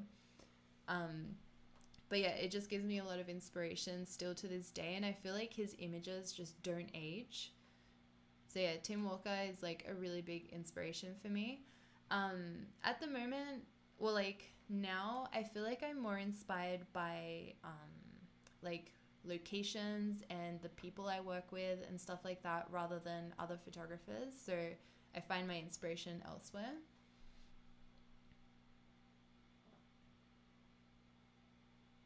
No, I don't like shooting in a flat profile. I just have standard profile.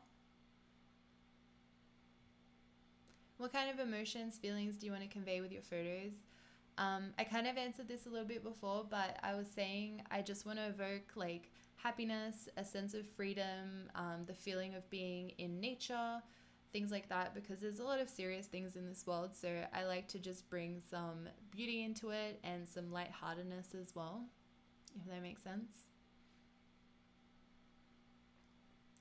Is it okay to pack a camera in a school backpack? Actually, I have a little backpack that I use when I'm traveling, and I put my camera in there. But yeah, it's fine. Cameras are a lot more sturdy than you think. Just make sure you have a lens cap on it so it doesn't get scratched up by all the things in your bag. Would you choose Canon if you had to start all over again? Yeah, I would choose Canon if I had to start all over again. I love the lenses that Canon has. Like, I know it's interchangeable with like other camera brands, but yeah, I'd pick Canon again. They put the buttons in the right place. Yeah, they really do. They have the buttons in the right place. And I know, like, the cameras are really heavy, but I feel like they just feel good in your hands. I feel it comes... So, sometimes I feel like I've got kind of giant hands when I'm using Sony, and the buttons are kind of awkward to press and stuff. I don't use, like, off-camera flashes or reflectors or flashes or anything like that when I'm shooting. Like, this photo shoot here that we're looking at was shot all in natural light around 1 p.m. today. Yeah.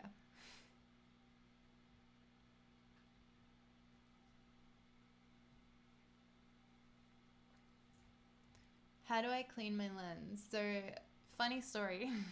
Because we do weddings, Dan and I... Yeah, Dan, the man off camera, he cleans lenses. But yeah, so because Dan and I shoot weddings quite a lot, you don't often get a choice whether or not you're working in the rain if it's raining. You usually have to shoot in the rain. So when we get back from those photo shoots, we take our camera gear and put it in a box of rice for a couple of days. And then afterwards, Dan cleans them.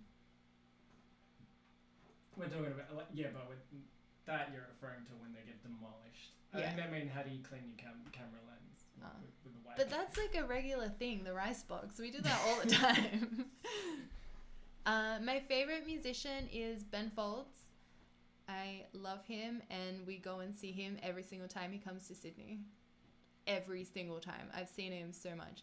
Also, when I was traveling to LA for fun with my friends, he was playing while we were there, so I had to go and see him. And also against me, like, come on.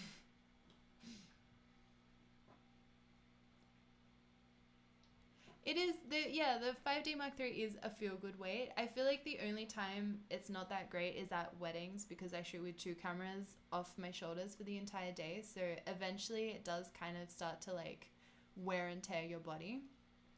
But for a fashion shoot, I absolutely love, like, the size and the weight of Canon. Yeah, I was saying earlier that I'm going to do a video where I critique your photos. So Dan and I are going to Fiji to capture a wedding next week, but so we're quite busy, like, catching up with work and planning for that and all that stuff. But when I get back, I'm going to set up an email where you guys can send all your photos. And yeah, and then I'll critique them.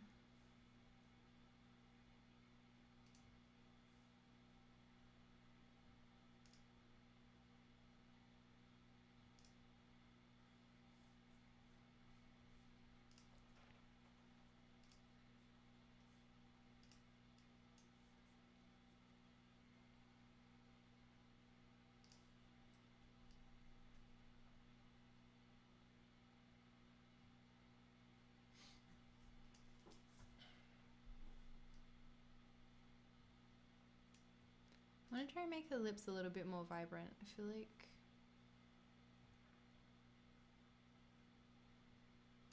There we go.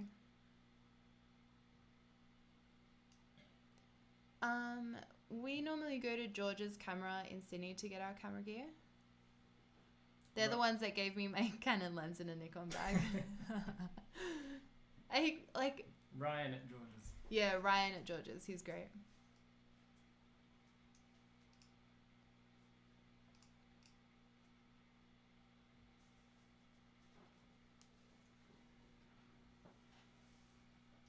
No, I'm going to accept, like, all kinds of images. So you can send landscape images.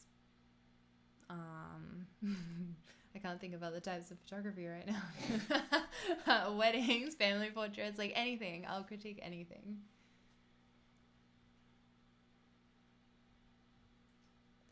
Do you know Andrew? Who's Andrew? No, what of Andrew?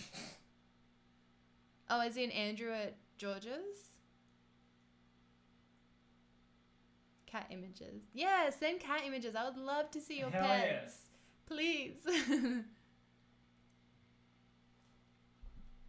are cool too. Yeah, dogs are cool too. Any animals, really. Birds. I'm really happy with how this image is looking. It's got like a little bit of an orange kind of glow to it.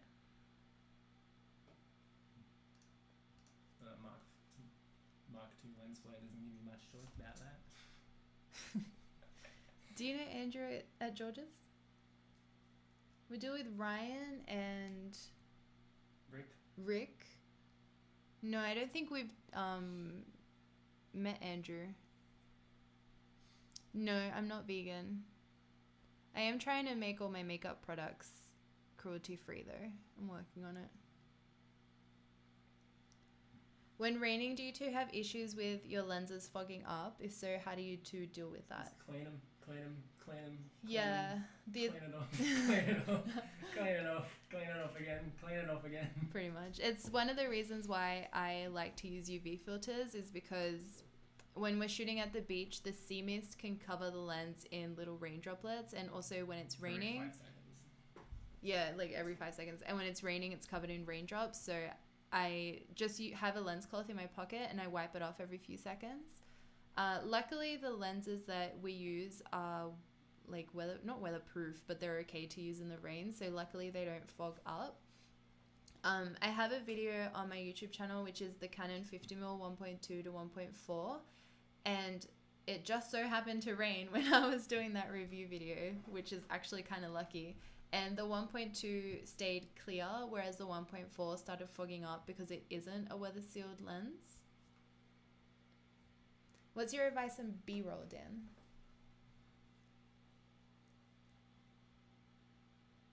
Human windshield wipers, got it. Have fun with it. B-roll's the fun part. That's true.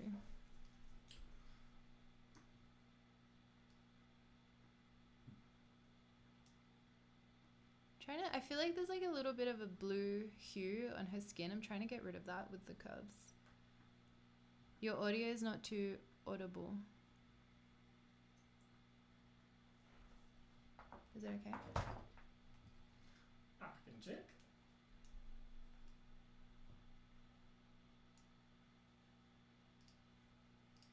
No, I think it's fine.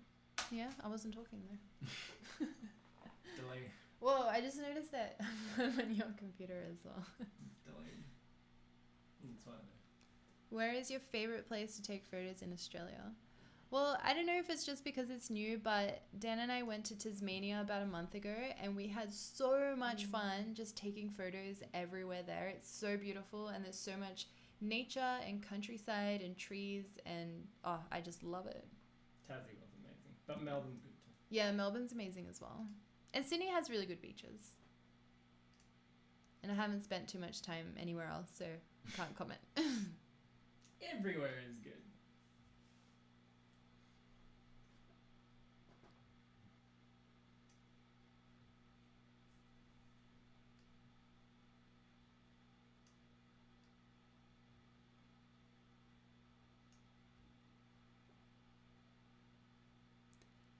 Hi, Belgium.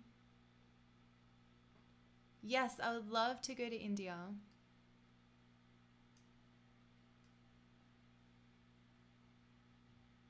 Yeah, India's been on like the top of my list of places I've wanted to visit for a really long time.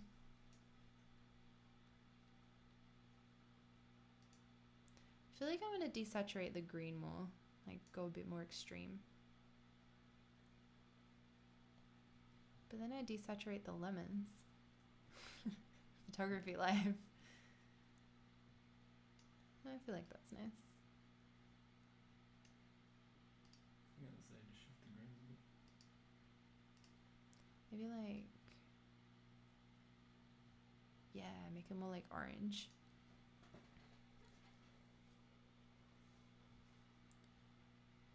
I pretty much shoot wide open all the time at like 1.4 or 1.2. The only time that I don't is when I'm shooting for a clothing brand and I need to get the details in the outfit in focus as well. So I shoot at like f2 to 2.8. And at a wedding, I also shoot around like f2 as well. Just because there's a lot of movement and a lot of things happening in like a split moment that need to be captured. So yeah, we have shot at the 12 Apostles before. We actually, every time we go to Melbourne, we always make a last minute trip to the 12 Apostles. It's like, we're like, quick road trip. Yeah, on the last day, we're just like, why don't we just go visit? So we do. Last You've time, been like 3 times yeah, we have been recently. 3 times, and then I went another 3 times without Dan too. Last time we went to the 12 Apostles, we went there for sunrise, which was really, really nice. Yeah, I still get nervous when doing a photo shoot. I was like, I'm pretty sure this should have gone away by now, but I just like to think about how happy I'm going to be when I get like all the final images. Have you had issues with the police? Oh, well, I have a story. Plenty of stories. Well, I can only think of one right now. I haven't had like issues with them. Oh no, I can think of 2 stories. Okay. So once we were shooting in like a less great part of Sydney, and we were just shooting like on the side of the road, and there was like fields and this big fence. Like it was a really awesome location, and we were like in the zone. It was me, the model, and the makeup artist, and we were all just shooting. And the police drove past, and we didn't see them. So as they drove past, they turned on their sirens, and all of us screamed and like just turned around, freaked out. And because we thought, you know, we were in trouble or something. And all we see is the police driving off, laughing their heads off. I was like, wow. Cops got a sense of humor, Ranny. And then there was another time where, again, we were shooting in a less great part of Sydney, and I see a theme here. yeah. And we were in a park, and we had all our stuff like together. So I had my camera bag, the makeup artist had her bag, and we kind of walked off for a little bit. We were maybe like 20 meters away from our bags, and we were just taking photos and stuff. And the police were driving past and must have noticed all our bags on the ground. And they like parked the car, came up to us, and they were like, hey, I wouldn't recommend to leave like all your camera equipment here in the park, even though there was like no one around. So they like walked us to our bags because they were going to like pick them up and bring them to us. And I was like, oh, that's really nice.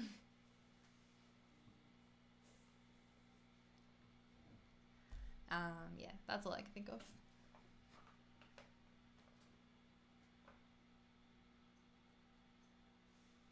What would you be if you weren't a photographer?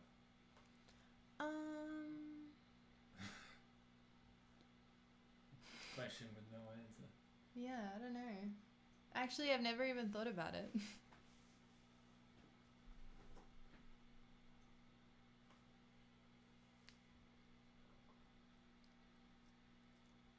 No, I've never been to South Africa before, but I would love to go.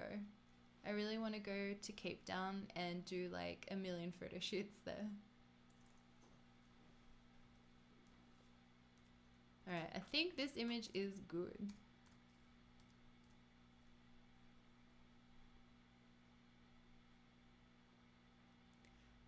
Bucket list of places I still want to go or shoot at. Yeah, I really want to go to India. I really want to go to Nepal. Nepal? No, Nepal. I want to go to the national parks of Canada. I've checked off Yosemite twice off my list. I'll Yeah. go another 10 times before I'd call Me it checked too. off my list. And I want to go to Machu Picchu in Peru and take Dan to see Argentina as well. When shooting strangers, do I need to get their permission or just get the shot?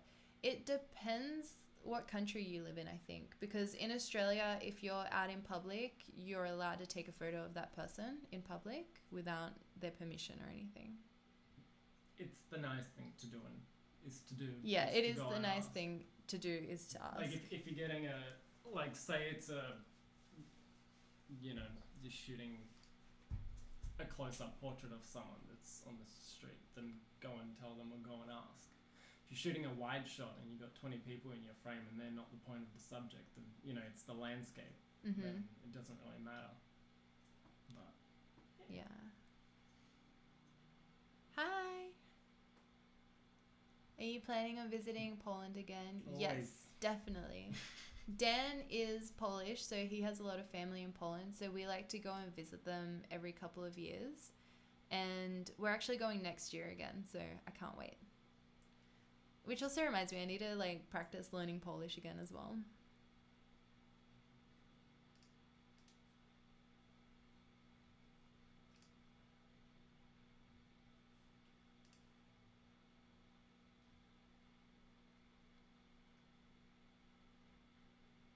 Yeah, I would love to go to Brazil as well. And Croatia, like pretty much everywhere. I feel like there's no way you could say that I would be like, nah, I don't want to go there. I want to go everywhere.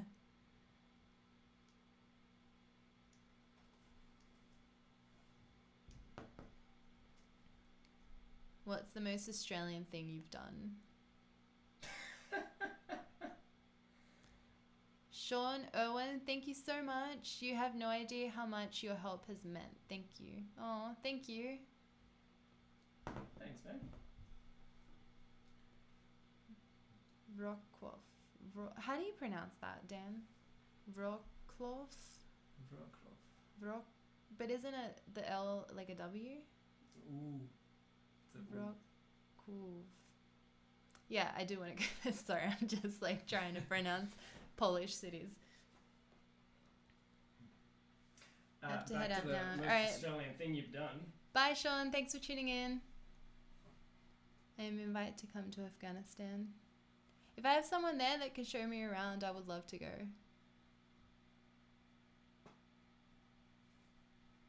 Oh yeah, most Australian thing I've done. I mean, I do Australian things all the time. What is an Australian thing? Because we won't know. Yeah, no. We don't know because we live here. We think it's normal. So the question should be for the people then. What do they think is the most Australian thing that exists? Yeah. Because we don't know. Well, I mean, have you guys ever heard me say something or seen us do something at a photo shoot and you're just like, what the hell? That's really Australian. Or is that normal in Australia? Like,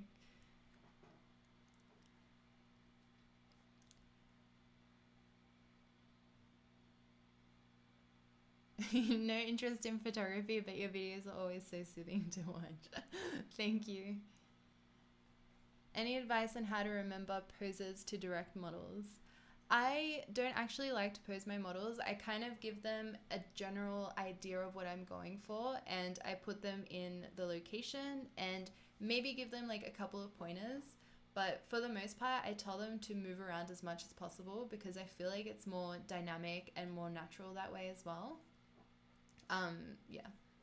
If you get really stuck or if the model doesn't move around a lot, I would recommend to have like a few go-to poses in your head of things that you like to do. Like I always like to get them to sit down. Like I feel like that's always a good like reset kind of switch, and also to have inspiration on your phone to be able to like quickly flick through or maybe show them what kind of style of photo that you're going for.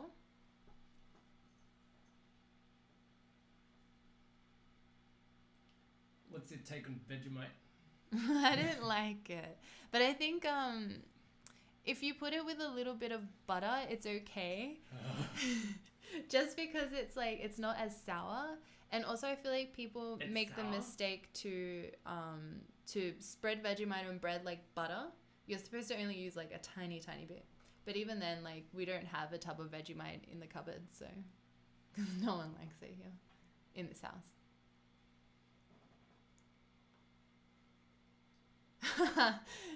When you guys say I reckon, I think there was a video when it was said a dozen times in less than a minute. Yeah, that's pretty sure. Like, oh, and I thought of another one. So something that we say, if you ask someone a question, that's a yes or no answer. Yeah, no. If you want to say no, you say yeah, nah. And if you want to say yes, you say nah, yeah. So like, oh, do you like photography? Nah, yeah. Do you think it's going to be cold tomorrow? Yeah, nah. But then they can also be interchangeable depending on the tone of voice that you use. Yes, it also depends on the tone of voice.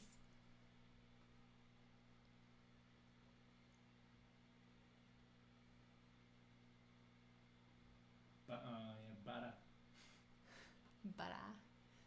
Butter. I feel like the word 30 is also really Australian. 30. Like, we don't pronounce our R's. 30. Yeah, nah, for sure.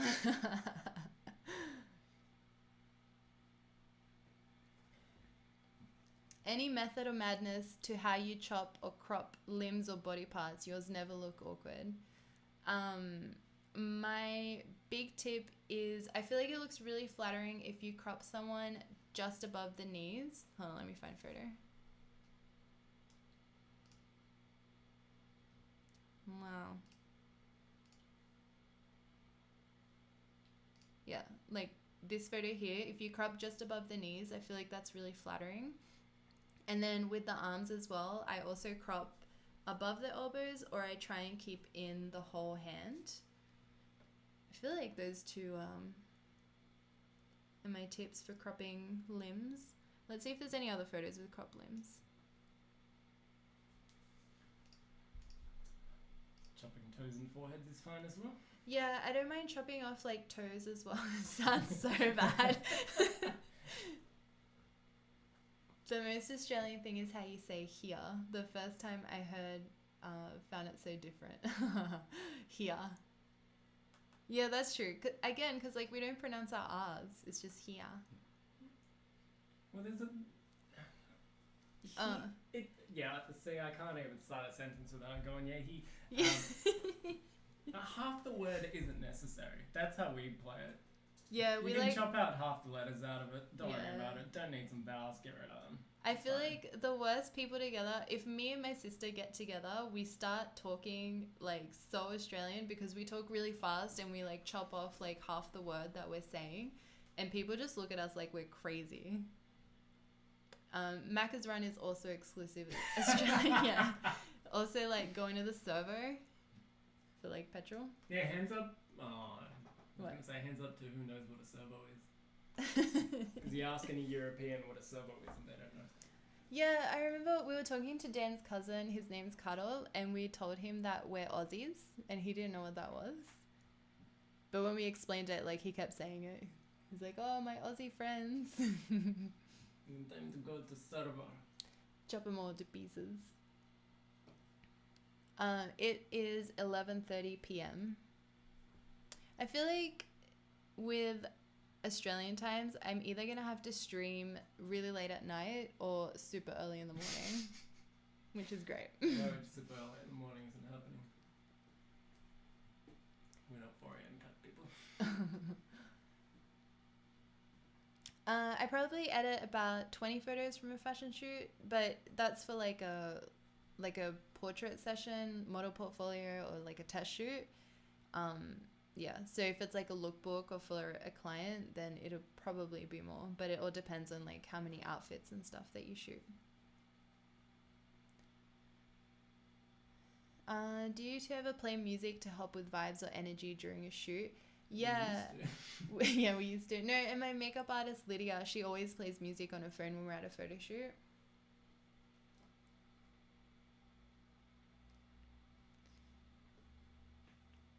Try night fashion photography with neon lights. Yeah, I would love to do that. I feel like that would be really fun. I feel like I need to do more like photo shoot challenges on my channel and just for myself, because it would be really fun to test out all these different types of photography and just kind of challenge myself.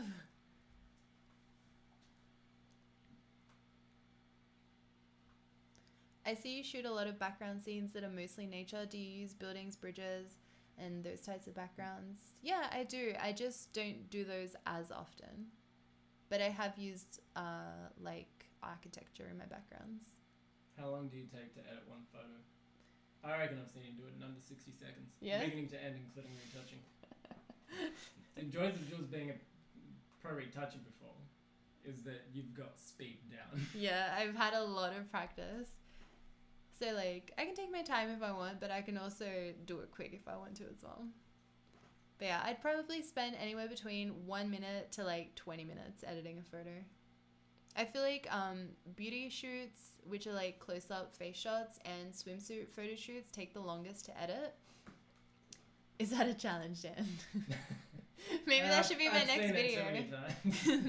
That should be my next video. It'll take me like 2 seconds to make. It'll be a 1 minute video. Hey guys, done.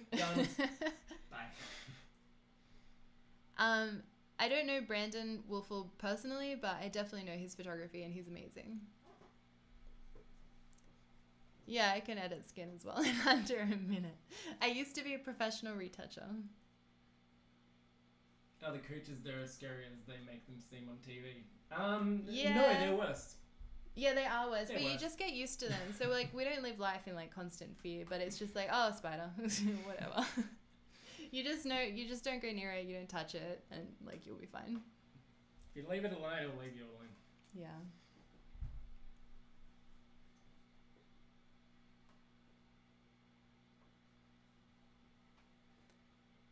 What kind of photos do you recommend shooting with a 35mm 1.4?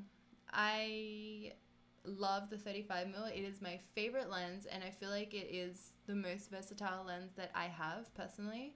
I love doing portrait photo shoots with it. I love taking it with me when I'm traveling to take landscape photos, photos of people in the landscape, like documentary photos. I use it a lot throughout a wedding as well.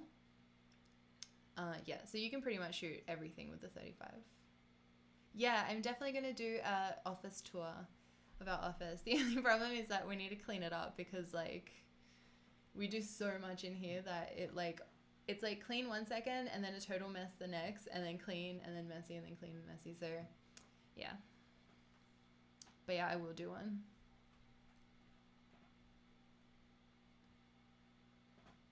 That's what Mortine is now. Pretty sure we once had a funnel web and Mortine didn't know anything to it. Yes. So it's still how boots are for. No, I've never met Casey Neistat.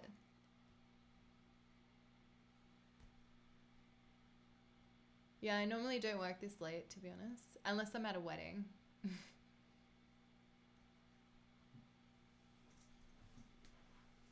Do we shoot film?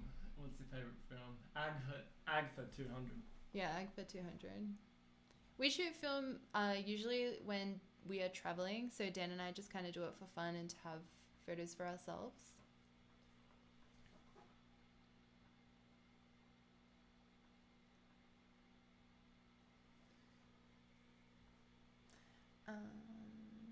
Do you have any advice on finding someone to model for me? I really can't afford to pay for a model. So if you don't have a portfolio with portraits of people in it yet, then I would recommend to start by taking a few photos with your friends. There might also be Facebook groups for your local city, which are like photography related, where you can find models and makeup artists and people that want to work with you. And then once you've started putting together your portfolio, you should get in contact with modeling agencies because you can shoot with their models for free.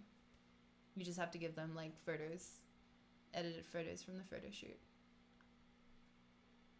I gotta do things, but I don't want to leave. Yeah, I don't want to leave either. I'm like, might end the stream kind of soon, so ask all your questions.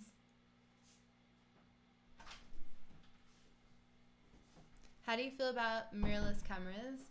I shot with the Sony a7 II like a month ago alongside the Canon 5D Mark III, and I really, really loved the experience. It was really fun shooting on a mirrorless camera. I like the live view mode and how it's super fast to shoot through live view mode as well.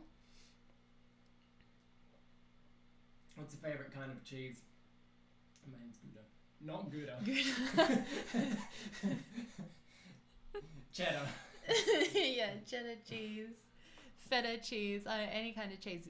Cheese. Any kind of cheese is good. Gouda's alright. Can you do a video on taking photos with a kit lens? Yes, I am going to do that. What's that lens that Kung has?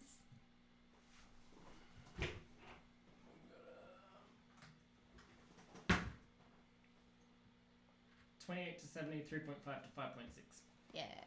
I'm going to do a video shooting with this lens.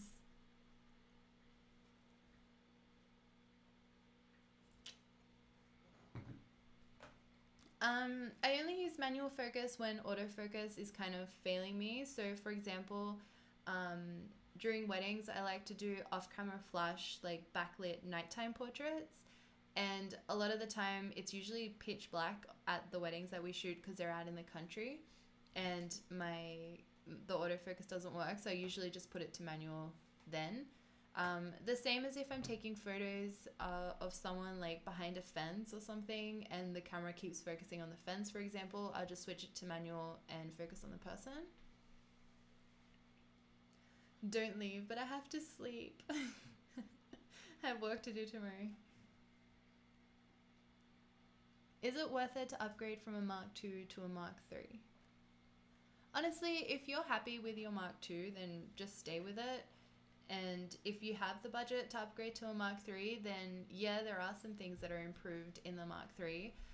The biggest one for me, which is why I definitely jumped to it, is the focus points inside the camera. The Mark II, I think, had 9 focus points inside, which was not nearly enough to be able to get a good focus point for the kind of photos that I was taking. Whereas the Mark III has like so many more. Kong is still here. Kong, buddy, you need some sleep.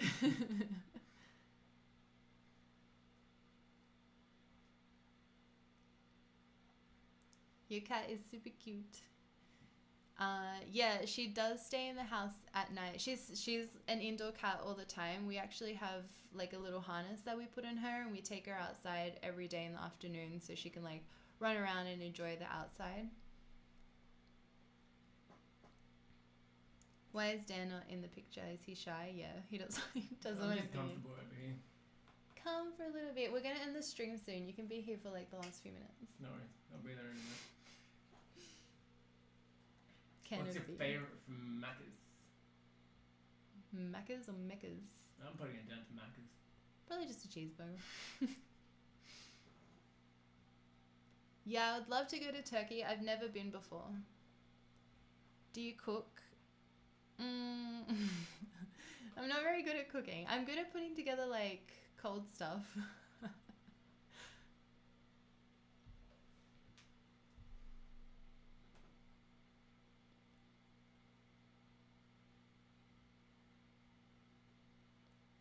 Yay, thank you, Rich, and good luck at your photo shoot. When is the next stream? I'm going to work out a proper stream schedule and yeah, post it up online for you guys to see. Like, today is Monday at the moment for me.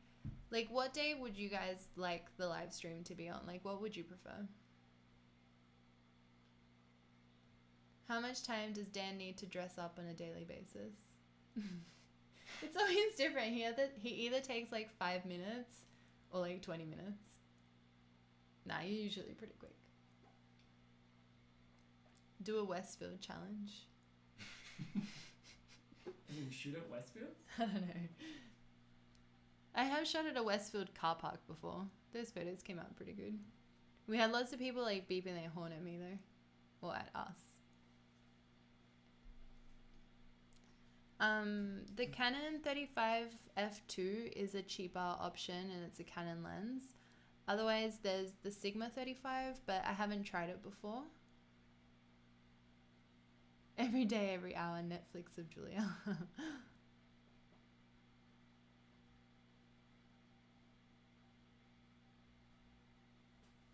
Yeah, I'll put the photos back on the thumbnail view.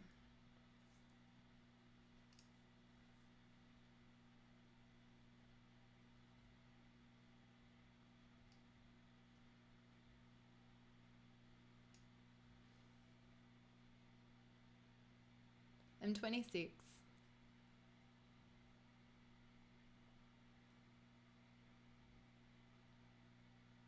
Cool. Well, I think probably we can pick like random days and do the stream for me kind of late at night because I feel like that works a lot better for most of you.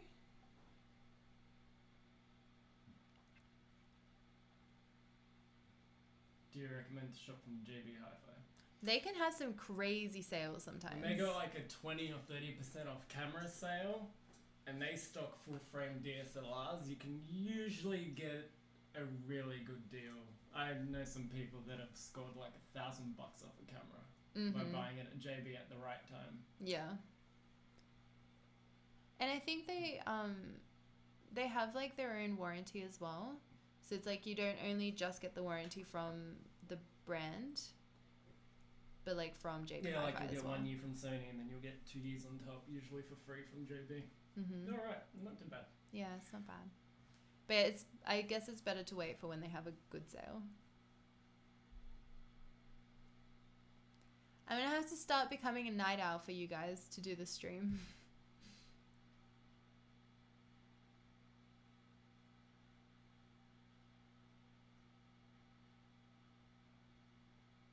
Can you post a story on Instagram before you go in to do a live stream? Yeah, this one was like a really last minute decision today. But next time I'll let you guys know more in advance so you can like plan ahead.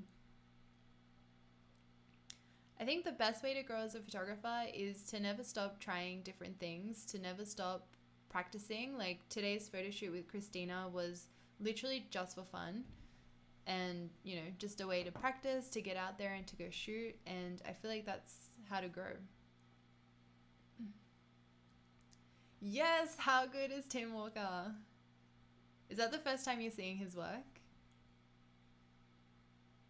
How did Dan end up in Australia? He was born here. I guess I just sort of arrived at a hospital.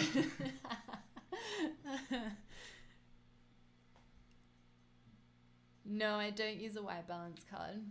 I usually have my white balance at like 5200, but because I shoot in RAW, it honestly doesn't matter that much because you can change it without it really affecting the image. Doing defilters cause vignetting. No and yes. If you got a really wide lens and you're stacking on too many ND filters, then you have a problem, but technically it shouldn't vignette. I don't use ND filters.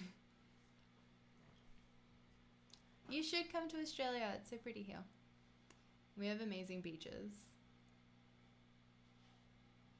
Yeah, I could do a tutorial about setting up lights and taking photos in a studio. I just need to get like access to a studio. Difference between expensive and cheap ND filters is the glass, the quality, clarity, sharpness.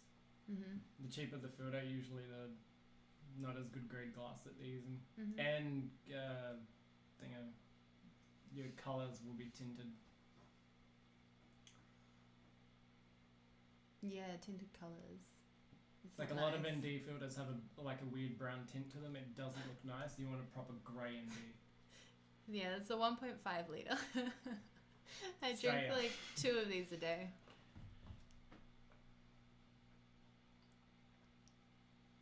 Yeah, I definitely want to go to China.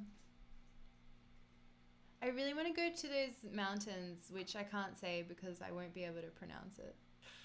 But they're like these like really thin, tall mountains, and I think it's like at the beginning of the year there's usually like a lot of fog, and there's also glass bridges and balconies and walkways and stuff that they built there. Does anyone know what I'm talking about? You're so hydrated. I try. No, but then like, you know, when I shoot a wedding, it kind of catches up with me because I like drink and eat nothing all day. So I make up for it the rest of the time.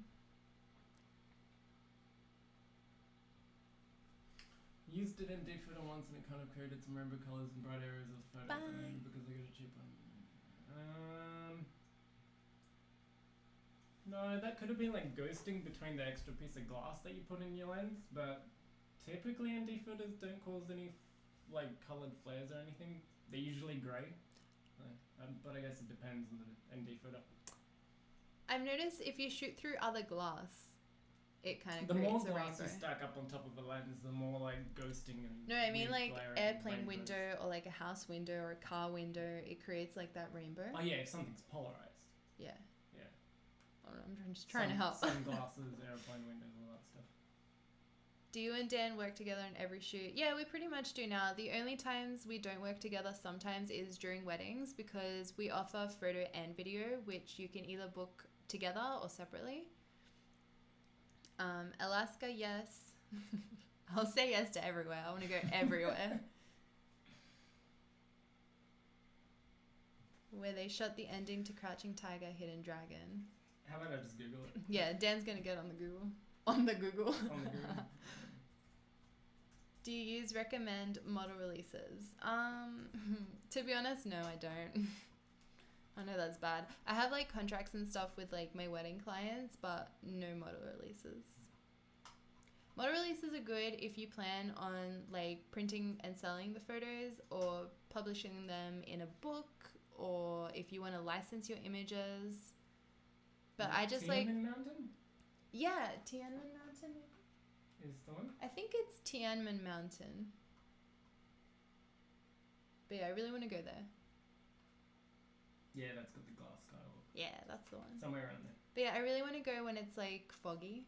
I love fog.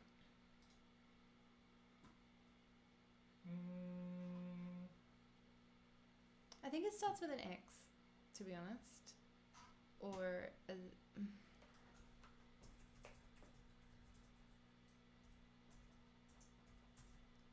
Ooh, Philippines in December. I don't know if it's in Beijing. It's Tianzi Mountain. That's the one. Yeah, that's the one. Tianzi. Let me write it because I don't know if I'm saying it.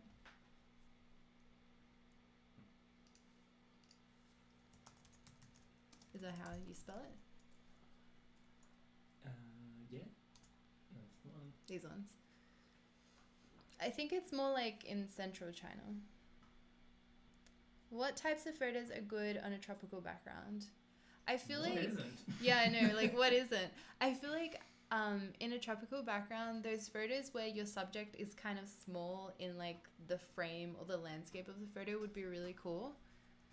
And also I would recommend to shoot from the water as well. Like if you've got like board shorts or swimmers or something on, to stand kind of like knee height in the water and take photos from there, because I feel like that gives you a really cool angle. Yeah, what Stephen wrote, that's the one. I don't know how to pronounce that, so I didn't want to say it out loud.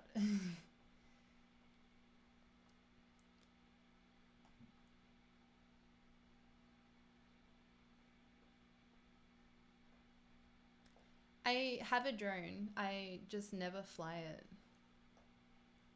I need to practice doing my drone photography. It's actually like a lot harder than people make it seem.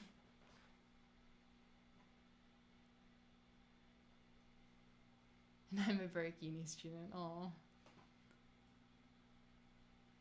cool.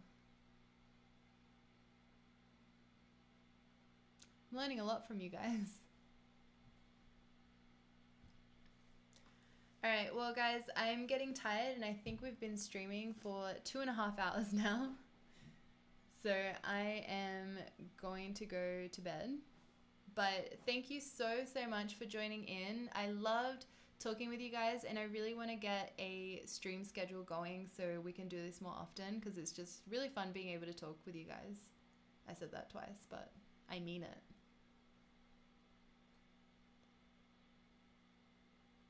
Two and a half hours, yeah.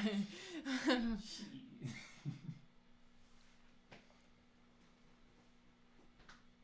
want to say bye? Oh, he's making an appearance. See you guys. I'll hang out next time, properly. Yes.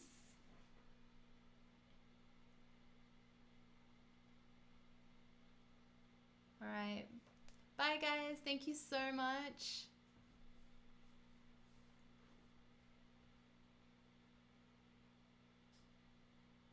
Bye. See you guys.